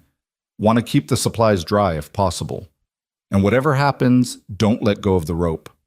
Evelyn nodded, her face set with determination. Jonas tied the rope around his waist, then around hers, testing the knots to make sure they'd hold. He handed her his rifle and took the pack with their supplies, settling it high on his shoulders. "Ready?" he asked. "No," Evelyn said honestly. "But let's do it anyway." Jonas stepped into the river, and the cold hit him like a physical blow, driving the breath from his lungs. The water was snow melt, probably no more than a few degrees above freezing, and it soaked through his pants instantly, climbing up his legs as he waded deeper. By the time he was waist-deep, he could barely feel his feet. Behind him, he heard Evelyn gasp as she entered the water, but she didn't stop, didn't hesitate. Jonas focused on moving forward, testing each step before committing his weight, feeling for stable footing on the gravel bottom. The current pulled at him constantly, trying to sweep his legs downstream, and twice he nearly fell, catching himself at the last moment. The worst part was the middle, where the water reached his chest and the current was strongest. Jonas leaned into it, fighting for every inch of forward progress, his legs trembling with cold and effort. He glanced back once and saw Evelyn struggling, the water up to her shoulders on her smaller frame, the rifle held high above her head with both hands. "Keep coming!" he shouted over the roar of the river. "Almost there!" 3 more steps. 4. The water started to shallow as they reached the far side, dropping to waist-deep, then knee-deep, then finally Jonas was stumbling up onto the muddy bank, turning immediately to help pull Evelyn out of the current. She collapsed on the bank beside him, shaking violently, her lips blue in the faint light of approaching dawn. Jonas was shaking too, his teeth chattering so hard he bit his tongue. They needed to get warm, get dry, and fast, or hypothermia would kill them as surely as Curtis Garrett's bullets. Up, Jonas managed through chattering teeth. Can't stop. Need to move, get blood flowing. He hauled Evelyn to her feet, and they staggered forward, away from the river, into the shelter of the trees on the far side. Jonas found a dense thicket of pine and pulled Evelyn into it, the branches forming a natural windbreak. His hands were numb as he fumbled with his pack, pulling out the oilskin bundle where he'd wrapped their dry clothes. Strip, he ordered. Everything wet, get it off, put on dry clothes. For once, Evelyn didn't argue or hesitate. They turned their backs to each other and changed quickly, fingers clumsy with cold. The dry clothes helped immediately, though Jonas was still shaking.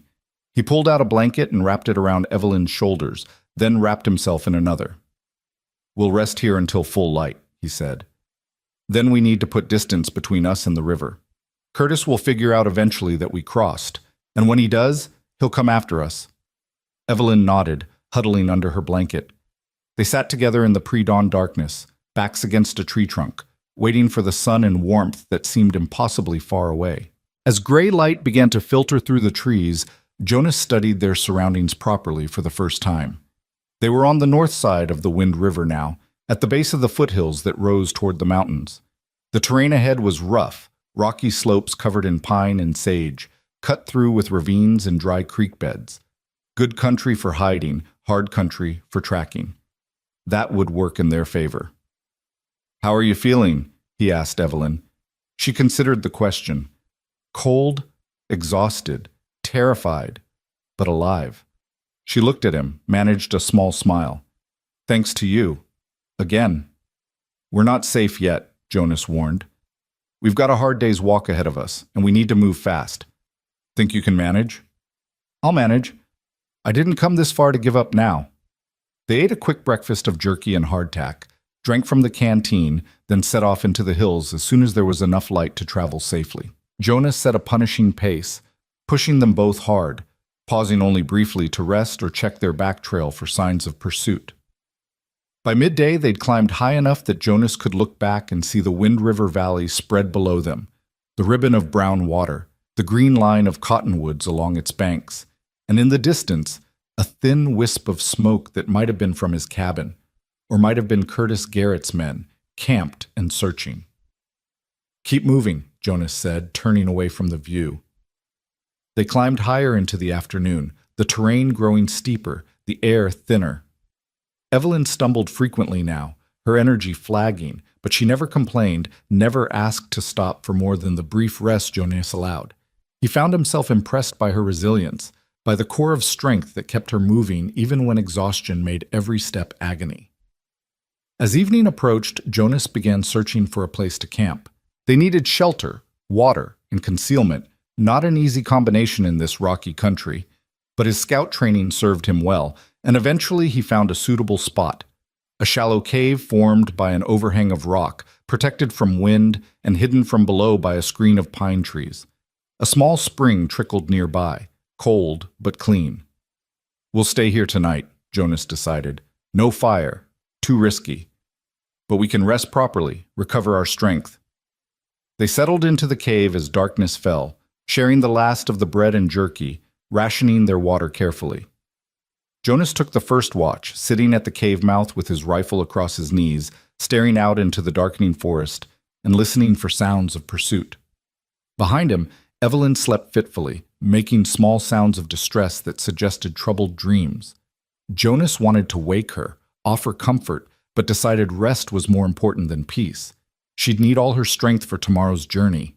Around midnight, Jonas woke Evelyn for her watch. 4 hours, he told her. If you see or hear anything unusual, wake me immediately. Don't try to handle it yourself. I won't, Evelyn promised, taking the rifle. Sleep. You look dead on your feet. Jonas didn't argue. He lay down on the hard stone floor of the cave and was asleep within seconds. He woke to Evelyn shaking his shoulder urgently, her hand over his mouth to keep him from making noise. It was still dark, probably an hour or two before dawn. Jonas came fully awake instantly, all his senses alert. "What is it?" he whispered. Evelyn pointed down the slope toward the valley. "Lights, moving up the trail we used. I've been watching them for the past 20 minutes. They're climbing toward us." Jonas moved to the cave mouth and peered out carefully. She was right. He could see torches or lanterns, maybe 5 or 6 of them, spread out in a search pattern, moving slowly up the mountainside. They were still miles away, but they were definitely following Jonas and Evelyn's trail. "How did they find us so fast?" Evelyn whispered. "We covered our tracks, stayed on rock when we could." "Curtis must have hired a real tracker," Jonas said grimly. "Someone who knows what they're doing, someone who can follow sign even when we're trying to hide it." He thought fast, calculating distances and times. "They won't reach this elevation before dawn, but once it's light, they'll move faster. We need to be gone before then." "Where can we go? They're between us and that trapping cabin you mentioned." Jonas studied the terrain around them, thinking back to his explorations of these mountains over the past 3 years. There was another option, farther north and higher up, but it was risky. "There's a pass," he said slowly, "about 10 miles from here, through some of the roughest country in these mountains. Narrow trail, dangerous in places, but it cuts through to the north side of the range. If we can make it through the pass before they catch us, we'll have a chance. The terrain on the far side is different, more forests, more water, more places to hide. And if we don't make it through before they catch us?" Jonas looked at the approaching lights, then back at Evelyn's pale face. "Then we'll be trapped on a narrow mountain trail with armed men on our heels and nowhere to run. But staying here isn't an option. At least if we're moving, we have a chance." They gathered their gear quickly and set off into the darkness, pushing hard despite exhaustion and the treacherous terrain. Jonas led them north, angling across the slope rather than climbing straight up, trying to stay on rock and hard ground that wouldn't hold tracks. Behind them, the lights continued their steady advance. Dawn found them scrambling up a steep ravine, hands and knees on loose scree that wanted to slide away beneath them. Jonas's shoulders burned with fatigue, and he could hear Evelyn's labored breathing behind him. They'd been moving for over 4 hours without rest, and both of them were nearing the limits of endurance. But they kept going because stopping meant capture, and capture meant everything they'd fought for in the past week would be for nothing. As the sun climbed higher, they reached a ridge that offered a clear view back the way they'd come. Jonas called a halt, needing to see how close their pursuers were. What he saw made his blood run cold. The search party had grown. Where there had been 5 or 6 lights in the darkness, now Jonas counted at least a dozen men spread across the mountainside, moving with purpose and organization. And at the front, riding a gray horse that picked its way carefully up the rocky slope, was Curtis Garrett himself. "He brought an army," Evelyn whispered beside him, her voice hollow with despair. "Not an army, a dozen men." Jonas tried to sound more confident than he felt. "We can still lose them. The pass I mentioned, it's only about 3 miles ahead. Once we're through it, this terrain will slow them down more than it slows us." "You don't sound convinced." Jonas didn't answer because he wasn't convinced. Curtis had brought trackers and hunters, men who knew these mountains probably better than Jonas did, and they were on horseback for as long as the terrain allowed it, which meant they could cover ground faster when the slope permitted. But what choice did they have except to keep running? They descended from the ridge and pushed on, climbing steadily now as the land tilted upward toward the high pass. The terrain grew progressively more difficult, loose rock that shifted underfoot, patches of old snow in the shadows, exposed sections where a misstep would send you tumbling hundreds of feet down sheer slopes. Around noon, as they navigated a particularly treacherous stretch of trail, Jonas heard a sound that made him freeze. Gunfire. A single shot, echoing off the mountains, followed by a shout. "They've spotted us," he said. "Run, now." They ran, or as close to running as the terrain allowed, a stumbling, desperate scramble across loose rock and through stunted pines. Behind them, more shots rang out, the bullets striking stone and whining off into the distance. The shooters were too far away for accuracy, but that would change fast. Jonas pushed Evelyn ahead of him, keeping his body between her and the pursuit, expecting any moment to feel a bullet slam into his back. The pass was visible now, a notch between 2 peaks maybe half a mile ahead. If they could just reach it. Evelyn's foot slipped on loose stone and she went down hard, crying out. Jonas hauled her up immediately, but she couldn't put weight on her left ankle. She'd turned it badly, maybe broken it. I can't, she gasped. Jonas, I can't run anymore. Jonas looked back. The pursuers were clearly visible now, maybe a quarter-mile behind and closing fast. Curtis Garrett was off his horse, climbing on foot now that the terrain was too rough for riding, his men spread out in a line behind him. There was no time to think, only to act. Jonas made a decision he'd been avoiding since they left the cabin, a decision he'd hoped would never be necessary. There, he said, pointing to a cluster of boulders about 50 yards upslope from the trail. Get behind those rocks. You'll have cover and a clear field of fire. What are you... I'm going to slow them down. Give you time. Jonas pressed the Henry rifle into her hands, along with the box of cartridges from his pack. Remember what I taught you. Breathe steady, aim for center mass. Don't hesitate. No. Evelyn's voice was fierce despite her pain. No, we stay together. I won't let you. This isn't your choice. Jonas's voice was harder than he'd ever used with her. You can't run, and I can't carry you fast enough to escape. But I can buy us time. Now get to those rocks and get ready to shoot. That's an order. He didn't wait for her to argue further. He half-carried, half-dragged her to the boulder cluster and positioned her behind the largest stone, where she'd have protection and a good view of the trail.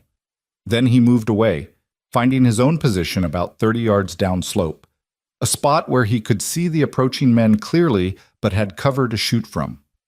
Jonas drew his Colt revolver, checked the cylinder, then pulled out the extra ammunition he carried and set it within easy reach. 6 shots in the pistol, 12 more rounds in his belt.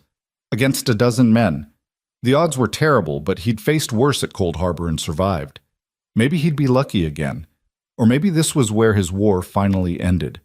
He pushed that thought away and focused on the trail below, watching Curtis Garrett and his men climb toward him.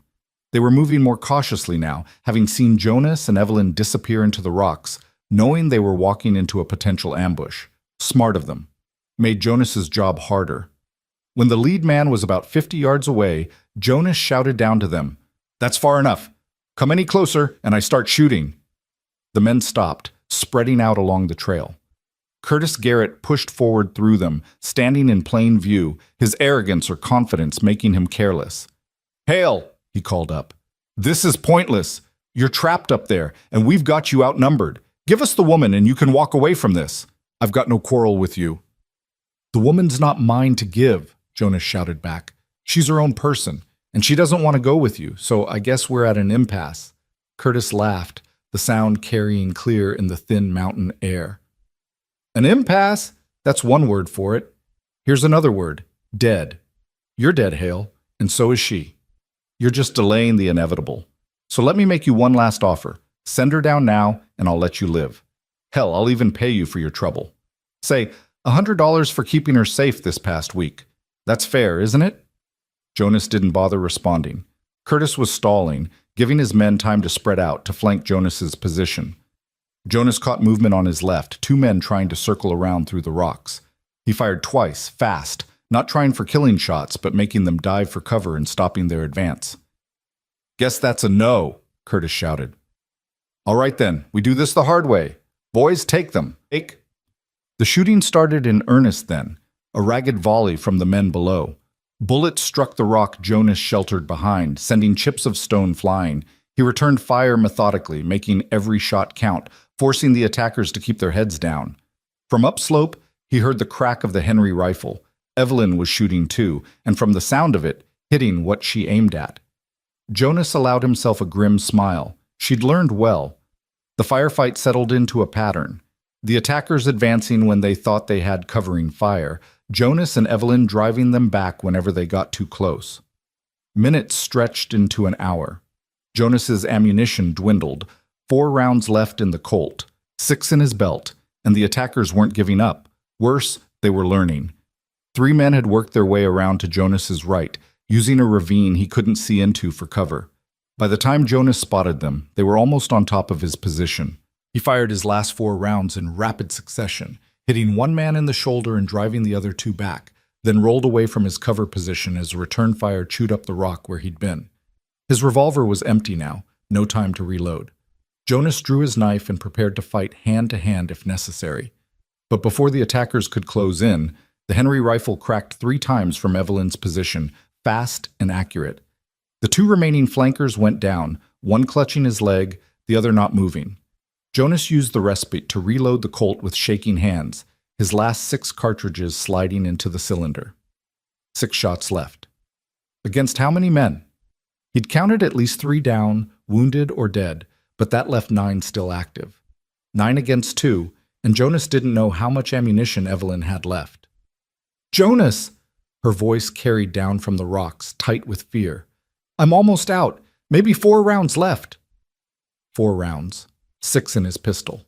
10 total against 9 men. The mathematics of violence had never been Jonas's friend. Curtis Garrett called up again, his voice strained now, angry. "You're done, Hale, you hear me? Done!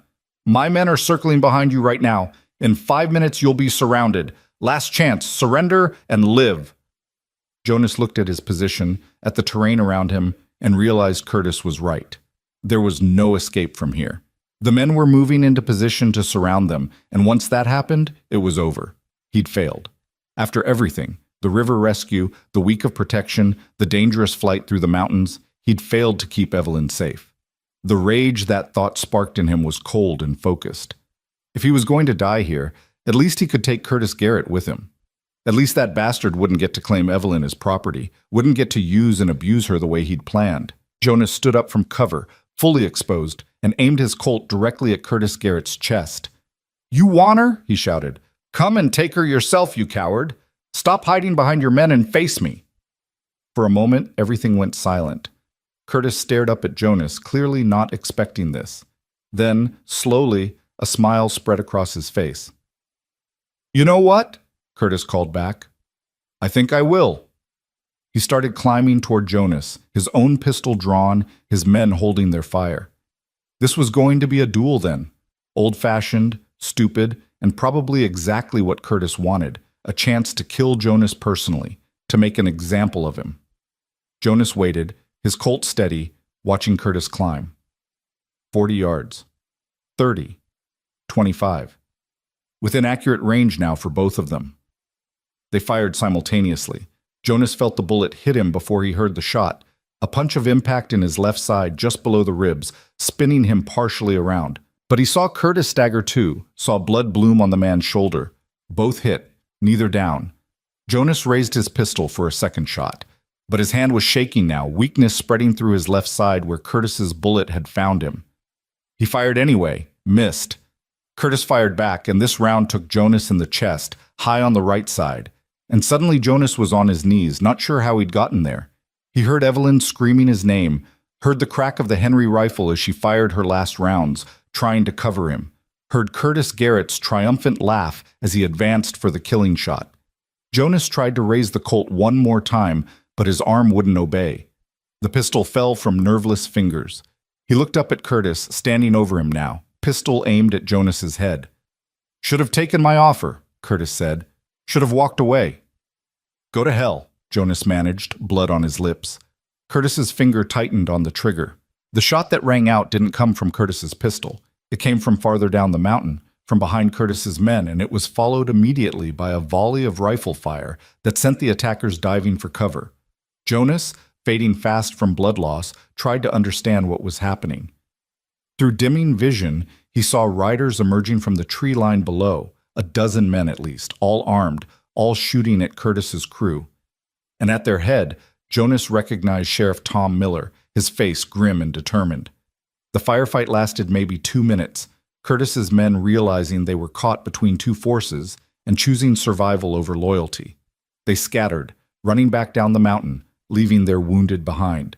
Curtis himself fired one desperate shot at Miller, then turned and fled, clutching his wounded shoulder. Then Miller was climbing toward Jonas's position, shouting orders to his men, and everything was starting to fade to gray around the edges. Jonas heard Evelyn crying, felt her hands on his face, but couldn't quite bring her into focus.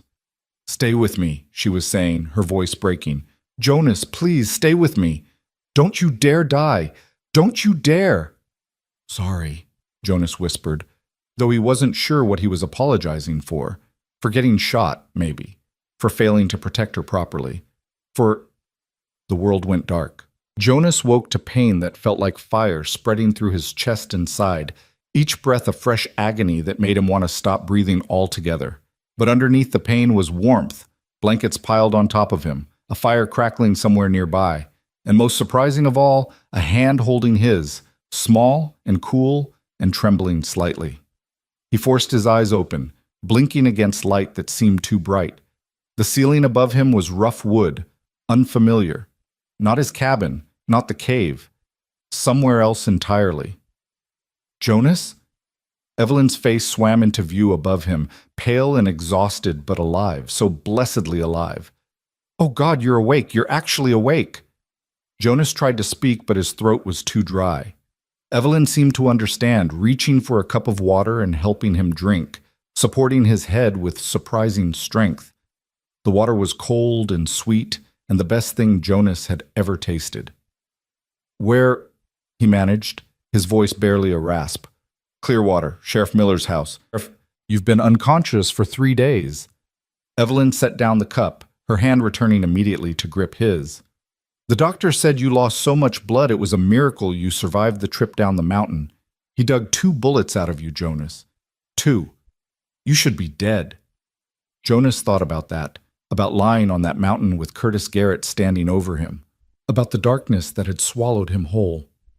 Feel dead, he whispered. Don't you dare joke about this. Evelyn's voice broke and tears spilled down her cheeks. I thought I'd lost you. I thought Curtis had killed you, and it was my fault, all of it my fault for being stupid enough to believe I could escape him. Not your fault, Jonas said, each word an effort. Never your fault. Then whose fault is it? Who else should I blame for the fact that you nearly died protecting me? Evelyn was crying harder now, all the fear and exhaustion of the past week pouring out. You got shot twice because of me. You left your home because of me. You risked everything. My choice, Jonas interrupted, squeezing her hand as hard as his weakened state allowed. Every bit of it. My choice, Evelyn. You didn't force me to help you. I wanted to, needed to, maybe. Before Evelyn could respond, the door opened and Sheriff Miller walked in, followed by a gray-haired man carrying a black medical bag. The doctor, Jonas assumed. Well, well, the doctor said, moving to Jonas's bedside with professional efficiency. The dead man rises. You're tougher than you look, Mr. Hale. Most men wouldn't have survived what you went through. He began examining Jonas's bandages, his touch careful but firm. I'm Dr. Howard. I've been keeping you alive these past 3 days, though honestly you did most of the work yourself by refusing to die. Thanks, Jonas managed. I think. Dr. Howard smiled briefly. You'll need weeks of rest to recover fully. The bullet that hit your chest missed your lung by maybe an inch. Pure luck. The one in your side did more damage, nicked your intestine. I cleaned it out as best I could, but you'll need to watch for infection, fever, increased pain. Any foul smell from the wound, you tell someone immediately. Understand? Jonas nodded, though the movement made his head spin. Sheriff Miller stepped closer, his weathered face showing something that might have been respect. You're a damn fool, Hale. But you're a brave damn fool. What you did up on that mountain, standing against 12 armed men to protect her, he gestured at Evelyn. That took guts. I'm not sure I've got any more. You came, Jonas said, focusing on the sheriff. How? Why? Miller pulled up a chair and sat down heavily, suddenly looking every one of his 50-some years. After I left your cabin that morning, I got to thinking. Got to remembering things I'd seen Curtis Garrett do over the years. Ways he'd bent the law to suit himself. People he'd hurt who couldn't fight back. I'd looked the other way mostly. Told myself it wasn't my business as long as he wasn't breaking laws I had to enforce. But what he was trying to do to Mrs. Mercer here, he nodded at Evelyn. That crossed a line even for me. The sheriff paused, seeming to gather his thoughts. So I started asking questions. Talked to some folks in Cheyenne who knew Owings Garrett, knew about his debts. Turns out Curtis had been lying about how much was owed. The real debt was maybe $3,000, not $12. And Owings had already paid back more than half before he died. Curtis was using fake papers and intimidation to make Mrs. Mercer think she owed more than she did. Evelyn drew in a sharp breath. What? It's true, Miller said. I've got sworn statements from two of Curtis's former business partners who were willing to testify. Curtis was planning to trap you in debt you could never pay off, keep you working for him indefinitely. That's not debt collection. That's fraud and attempted enslavement, both federal crimes. Jonas felt a grim satisfaction despite his pain. So what happens now? To Curtis? Miller's expression darkened. That's the complicated part. Curtis escaped during the firefight on the mountain, rode out with 4 of his men before we could stop them. I've got warrants out for his arrest, sent word to every town and marshal within 200 miles. But Curtis has money and connections. He might make it to California or Mexico before we catch him, or he might disappear into the territories where law doesn't reach very well. So he's free, Evelyn said quietly. After everything, he's still out there. For now, Miller acknowledged, but his businesses in Cheyenne are being seized pending investigation.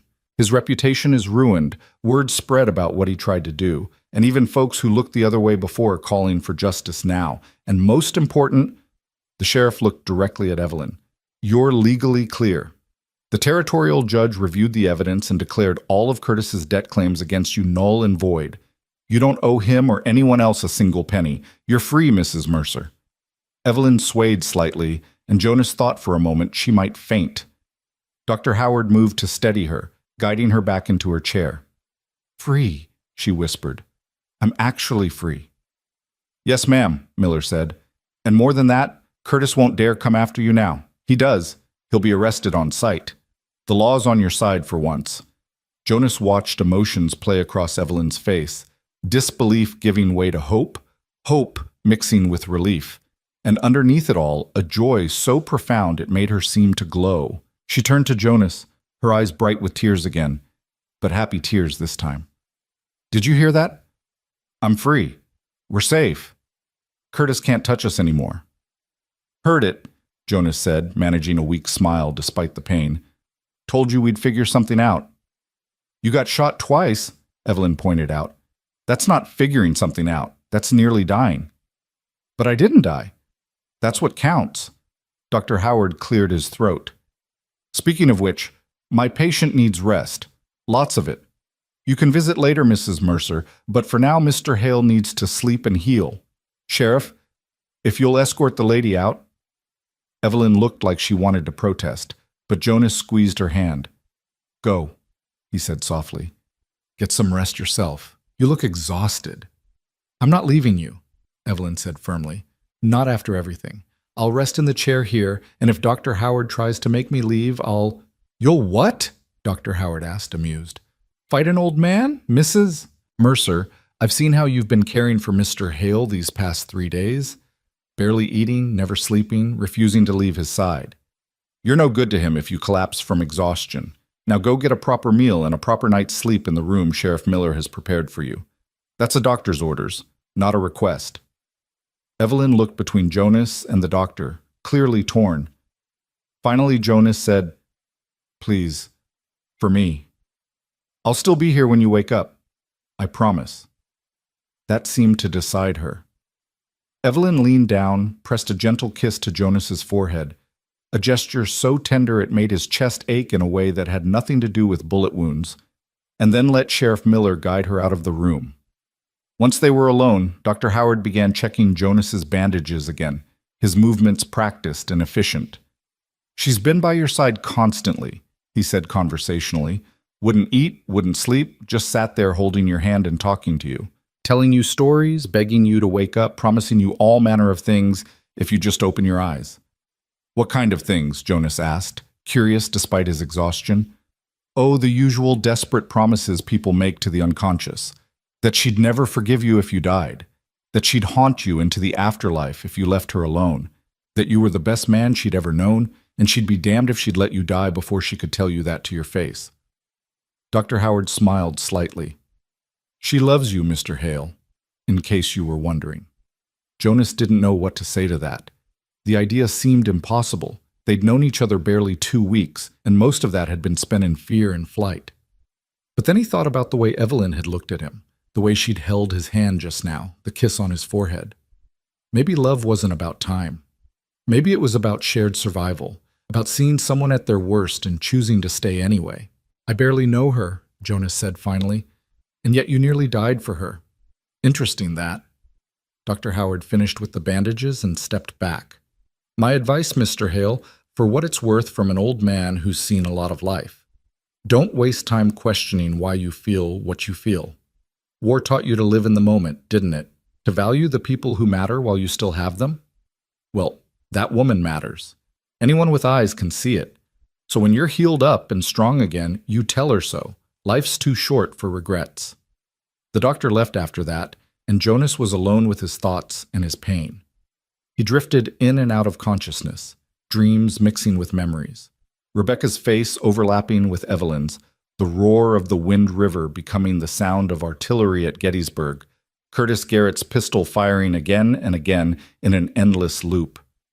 When he woke next, it was night, and someone was sitting in the chair beside his bed. Not Evelyn this time, but Sheriff Miller, reading a newspaper by lamplight.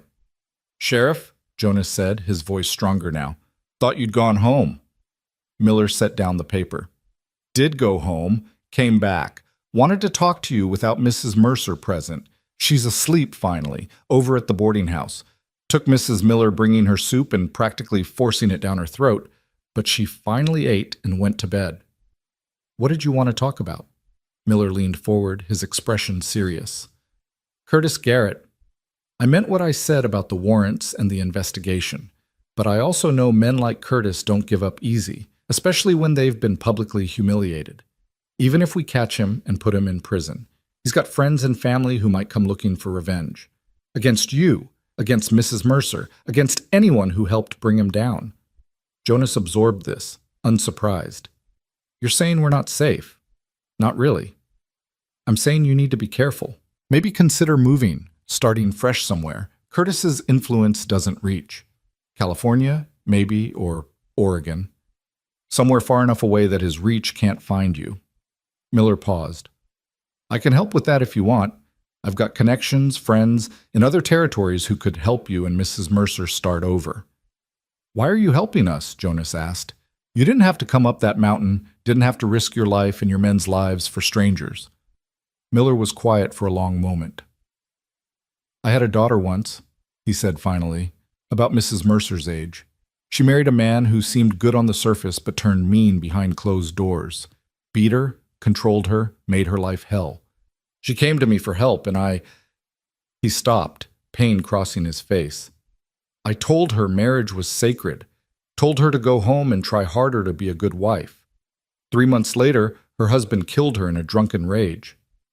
Jonas felt his throat tighten. "Sheriff, I'm sorry, Ma." "Don't be sorry. Be better than I was." Miller met Jonas's eyes directly. "I looked away when my own daughter needed help. I've been looking away from Curtis Garrett's crimes for years because it was easier than facing him. But when I saw Mrs. Mercer, saw how terrified she was, saw how Curtis was trying to trap her the same way my daughter was trapped," he shook his head. "I couldn't look away anymore. Couldn't let another young woman suffer because I was too much of a coward to act. So I gathered men I trusted and we came after you, and we got there just in time, thank God." "You saved our lives," Jonas said simply. "Whatever your reasons, Sheriff, you saved us. That's what matters." "Maybe." Miller stood, preparing to leave. "Think about what I said, about moving on, starting fresh. You've got people here who'll help if you need it. Don't be too proud to ask." After the sheriff left, Jonas lay awake in the darkness, thinking about the future for the first time since this all began. Before Evelyn, he'd had no future. Just an endless present of solitude and trying to outrun ghosts that couldn't be outrun. But now? Now there were possibilities, fragile and uncertain, but real. The days that followed took on a routine. Evelyn would arrive each morning with breakfast, would spend the day talking to Jonas, or reading to him, or helping him with the painful exercises Dr. Howard insisted he do to regain his strength. Sheriff Miller would stop by with news. Curtis Garrett had been spotted in Denver, then later in Santa Fe, always moving, always one step ahead of the law. The men who'd followed Curtis up the mountain had been arrested, and 3 had agreed to testify against him in exchange for lighter sentences. 2 weeks after waking up, Jonas was finally strong enough to sit up without help, to walk a few steps around the room before exhaustion drove him back to bed. His wounds were healing cleanly, Dr. Howard reported, though the scars would be with him forever. Jonas didn't mind the scars. He had plenty already. What were two more? One evening, as Evelyn helped him back into bed after his exercises, Jonas caught her hand. "Stay," he said. "Sit with me. I want to talk." Evelyn settled into the chair she'd practically lived in for the past 2 weeks. "What about?" "About what happens next. When I'm healed. When we can leave here." Jonas took a breath, trying to find the right words. "Sheriff Miller thinks we should go west. California or Oregon. Somewhere Curtis can't find us." "Is that what you want?" Evelyn asked carefully. "I don't know what I want," Jonas admitted. "Before I met you, I wanted to be left alone. Wanted to live out my days by that river and not have to think about war or violence or other people's problems. But that's not who I am, is it? Not really. I'm someone who can't stand by when people need help. Someone who'll always step in when cruelty crosses my path. Being alone didn't change that, just made me lonely." Evelyn was watching him intently. "And now? Now I'm thinking maybe being alone was never the answer. Maybe what I needed wasn't isolation, but purpose. Something worth fighting for that wasn't an abstract cause or a distant principle." Jonas met her eyes. "You gave me that. These past 2 weeks protecting you, standing against Curtis, that felt right in a way nothing's felt right since before the war. Like maybe all the violence I lived through, all the killing I did. Maybe it wasn't for nothing if it taught me how to protect someone who needed it." "Jonas," Evelyn's voice was thick with emotion. "Let me finish," he said gently. "I'm not good with words, never have been. But I need to say this while I've got the courage. Dr. Howard told me you sat by my bed for 3 days while I was unconscious. Told me you talked to me, begged me to wake up, promised me things." Evelyn flushed. "He shouldn't have told you that." "I'm glad he did. Because I want you to know, whatever you promised me, whatever you said you'd do if I woke up, I'm holding you to it." Jonas squeezed her hand. "I nearly died on that mountain, Evelyn. Would have died if Sheriff Miller hadn't shown up when he did. And you know what I thought about in that moment when Curtis had his gun pointed at my head? I thought about you. About how I hadn't told you that these past 2 weeks had been the best 2 weeks I'd had in 10 years. That pulling you out of that river was the most important thing I'd done since the war ended. That if I died right then, at least I'd die knowing I'd done something that mattered." Tears were streaming down Evelyn's face now. "You matter, Jonas. Not what you did for me, but you. You matter." "Then stay with me," Jonas said. "Not because you owe me anything or because you're grateful I helped you, but because you want to. Because maybe, if we're lucky, we can figure out how to be happy together. How to build something good out of all this damage we're both carrying." Evelyn was crying too hard to speak. She just nodded over and over, then leaned forward and pressed her forehead against Jonas's, her tears falling on his face. "Is that a yes?" Jonas asked, a smile tugging at his lips despite everything. "Yes," Evelyn managed. "Yes, you impossible man. Yes, I'll stay with you. Yes, I want to build something good with you. Yes, to all of it." They stayed like that for a long time, foreheads touching, hands clasped, two damaged people who'd found each other in the worst circumstances and somehow made it to the other side. Eventually, Dr. Howard came in to check on Jonas and found them like that. He smiled, said nothing, and quietly left them alone. 6 weeks after Jonas was shot, Dr. Howard declared him healed enough to travel. The wounds were still tender and would be for months, but Jonas could walk without pain now, could move without feeling like his chest might split open. He'd never be quite as strong as he was before. The bullet damage had seen to that, but he was alive and functional, and that was more than enough.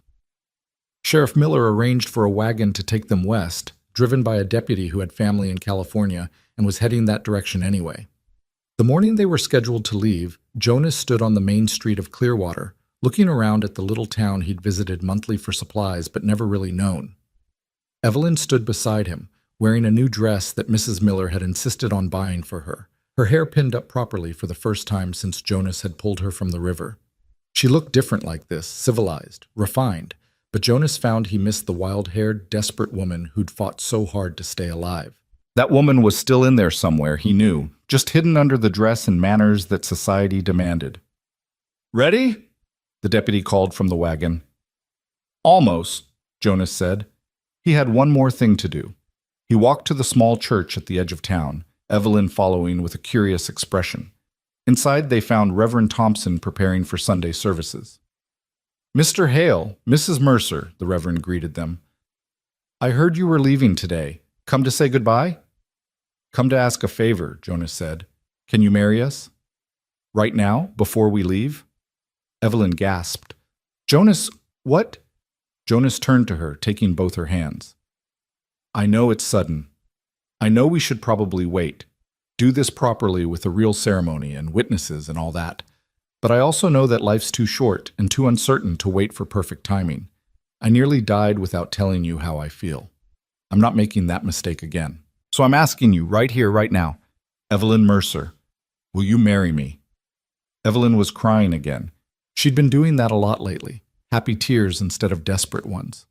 "You're crazy," she said, laughing through the tears. "You're absolutely crazy." "That a yes?" "Yes, yes, of course it's yes."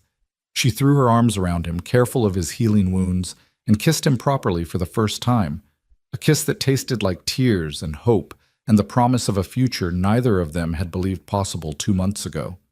Reverend Thompson smiled. "Well then, let's make this official, shall we? Deputy," he called out the door. "Mrs. Miller, I need witnesses." The ceremony was simple and quick, conducted in the empty church with Sheriff Miller and his wife standing as witnesses and the deputy shifting impatiently by the door. Jonas didn't have a ring to give Evelyn, but she didn't seem to care. When Reverend Thompson pronounced them man and wife, when Jonas kissed his new bride, it felt more real and more right than anything had felt in years. They left Clearwater an hour later, riding in the wagon west toward California and whatever future waited for them there. As the town disappeared behind them, Evelyn leaned against Jonas's shoulder, careful of his wounds. "What are we going to do when we get to California?" she asked. Jonas thought about it. "I can do carpentry, blacksmithing if I need to. You can do sewing, keep accounts. We'll find work, find a place to settle, build a life." "Just like that? Just start over?" "Just like that," Jonas confirmed. "We've both done harder things. This time, at least, we're doing it together." Evelyn was quiet for a moment. Then, "Do you ever think about going back? To your cabin by the river? To that life you had before me?" Jonas considered the question honestly. Sometimes. It was peaceful there, quiet, but it was also lonely, and I'm tired of being lonely. He looked down at her. "You asked me once why I was helping you, remember? Back in the cabin, that first night." "I remember. You told me about your sister. That was part of it. But there was more I didn't say. Couldn't say, because I didn't understand it myself yet." Jonas watched the landscape roll past, thinking about how to explain. "When I came back from the war, I was convinced I'd used up all my goodness, that the violence I'd done, the men I'd killed, had turned me into something broken and wrong. So I hid from the world, tried to live so small and quiet that maybe I wouldn't cause any more damage." "But you weren't broken," Evelyn said softly. "No, I was just wounded. And wounds can heal, given time and care and a reason to heal." Jonas squeezed her hand. "You gave me that reason, showed me that I could still do good things, could still stand between harm and the innocent, could still be the man I used to be before the war tried to destroy him. That's not a debt you owe me, Evelyn. That's a gift you gave me without even knowing it." "Then we saved each other," Evelyn said.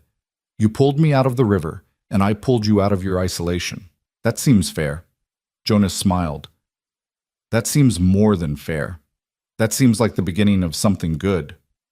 They traveled for 6 weeks, following the wagon trails west through Wyoming and into Utah territory, then over the Sierras into California. The journey was hard, long days of travel, cold nights camping under stars, the constant low-level worry that Curtis Garrett might somehow catch up to them. But it was also beautiful in ways Jonas had forgotten life could be. Watching Evelyn discover landscapes she'd never seen, hearing her laugh at something ridiculous, the deputy said, falling asleep each night with her in his arms and waking each morning to find her still there. By the time they reached Sacramento in late July, Jonas's wounds had healed completely, and Evelyn had started showing the first signs of pregnancy, morning sickness that left her miserable but somehow still smiling, one hand pressed protectively over her still flat stomach. "We're having a baby," she told Jonas when she first suspected, her voice full of wonder. "After everything, after all the horror and fear and running, we're bringing new life into the world." Jonas had held her close, feeling something shift in his chest that had nothing to do with bullet wounds. A child. He was going to be a father. The responsibility terrified him, but underneath the terror was joy, pure and unexpected and absolutely certain. They settled in a small town called Coloma, in the Sierra foothills, where gold had been discovered 20 years earlier and the boom had gone bust, leaving behind a quiet community of people who'd stayed because they liked the mountains and the river and the sense of starting fresh.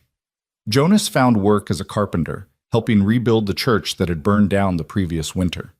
Evelyn took in sewing and mending, her skill with a needle earning her quick respect among the women of the town. They rented a small house near the American River, not as wild as the Wind River, but beautiful in its own way, and slowly, carefully, began building the life they'd promised each other. News of Curtis Garrett reached them occasionally, carried by travelers from the east. He'd been arrested in Santa Fe but escaped before trial. He'd been spotted in Denver, then later in San Francisco. Sheriff Miller wrote twice, letting them know that the investigation had concluded and the territorial judge had formally cleared Evelyn of all debt and suspicion. Curtis Garrett was wanted in 3 territories now for fraud, attempted murder, and half a dozen other charges. If he ever showed his face in Wyoming again, he'd be arrested on sight. But he never came looking for them. Whether he'd given up, whether he'd died somewhere in his running, or whether he'd simply decided 2 people in California weren't worth the trouble, Jonas never knew. He was just grateful that the threat finally faded into memory, became one more ghost among many. In November, as the first winter snows began to dust the higher peaks, Evelyn gave birth to a daughter. The labor was long and difficult, and Jonas spent it pacing outside the bedroom while the midwife worked, remembering every prayer he'd learned as a child and inventing new ones on the spot. When he finally heard the baby cry, strong and healthy and absolutely alive, Jonas sank to his knees in relief. The midwife brought the baby out wrapped in blankets, placed her in Jonas's arms with a smile. "Got yourself a fighter," she said. "This one came into the world ready to take it on." Jonas looked down at his daughter, impossibly small, with dark hair like her mother and gray eyes that might become any color, and felt his heart crack open in a way it never had before. This tiny creature, this perfect new life, trusted him completely, needed him completely. And for the first time since the war ended, Jonas felt truly ready for that responsibility. Evelyn named her Rebecca Grace, and Jonas cried when she told him, understanding the gift she was giving him, the chance to honor his sister's memory by raising a daughter who would know only love and protection, who would never doubt her worth or her right to safety. They stood together in the small house by the river, looking down at their sleeping daughter, and Jonas felt something he hadn't felt in over a decade. Peace. Not the false peace of isolation, but the real peace that came from purpose and love, and the simple, radical act of choosing hope over despair. "Are you happy?" Evelyn asked quietly, leaning into his side. Jonas thought about everything that had led to this moment, the war and its violence, Rebecca's death, the long years of isolation, the day he'd heard a scream and dove into the river without thinking, the week of fear and flight, the bullets and blood and near death on a Wyoming mountainside. All of it had been necessary, he realized, to bring him here. All of it had shaped him into someone who could appreciate what he had now. "Yes," he said simply. "I'm happy." "Good," Evelyn said, smiling up at him. "Because I have another question for you. The question I asked that first night in your cabin, remember? Only this time, I'm asking it different." Jonas remembered. "Will you stay if I undress?" She'd asked it out of desperation then, offering the only currency she'd thought she had, expecting nothing but exploitation in return. "I remember," he said. "What's the question now?" Evelyn's smile widened, her eyes bright with the same joy Jonas felt. "Will you stay, Not if I undress, not if I pay you, not if I give you anything except myself. Just, will you stay? Now that we're safe, now that Curtis is gone, now that you've done what you set out to do by protecting me, will you stay just because you want to?" Jonas looked at his wife, at the woman who'd nearly drowned and who he'd pulled from the river, at the woman who'd learned to shoot, who'd fled into the mountains, who'd sat by his bedside for 3 days begging him not to die, at the mother of his child, the person who'd given him back his purpose and his peace, at the woman who'd somehow, impossibly, taught him to believe in happiness again. "Yes," he said, pulling her close, careful of the sleeping baby between them. "I'll stay. Not just today or tomorrow, but forever. You're stuck with me now, Evelyn Hale. For better or worse, in California or wherever else life takes us. I'm staying." "Good," Evelyn whispered, standing on her toes to kiss him. "Because I wasn't going to let you leave anyway." Outside, the American river sang its way through the foothills, washing the world clean the way rivers always did, carrying away the old and making room for the new. Inside the small house, a family settled in for the night. A war veteran who'd learned that survival wasn't the same as living, a widow who'd fought for her freedom and won, and a baby girl who represented everything they'd both thought they'd lost forever: hope, future, and the simple revolutionary possibility that tomorrow might be better than today. The ghosts were still there, Rebecca and Owings and all the dead from the war, but they'd become quieter over time, fading into memory rather than haunting the present. Jonas would never forget them, would carry his scars and his guilt until the day he died. But he'd also learned, finally, that carrying darkness didn't mean you couldn't also carry light, that being damaged didn't make you unworthy of happiness, that sometimes the best way to honor the dead was to live well, to love fiercely, and to stand between cruelty and its victims whenever the opportunity arose. Jonas Hale had pulled a drowning woman from the Wind River on a spring day in 1874, and in doing so had saved not just her life but his own. They'd survived violence and pursuit, had crossed flooded rivers and fought on mountainsides, had faced death and somehow found their way to the other side. And now, in a small house in California with winter coming on and a baby sleeping peacefully between them, Jonas and Evelyn built something neither had thought possible, a future worth having, purchased not with money or debt, but with courage and trust and the stubborn refusal to let cruelty win. The river that had nearly taken Evelyn's life now sang outside their window, a lullaby of water and stone, reminding them both that survival was only the beginning. The real story, the one worth telling, worth living, was everything that came after, and they had a lifetime to write it together.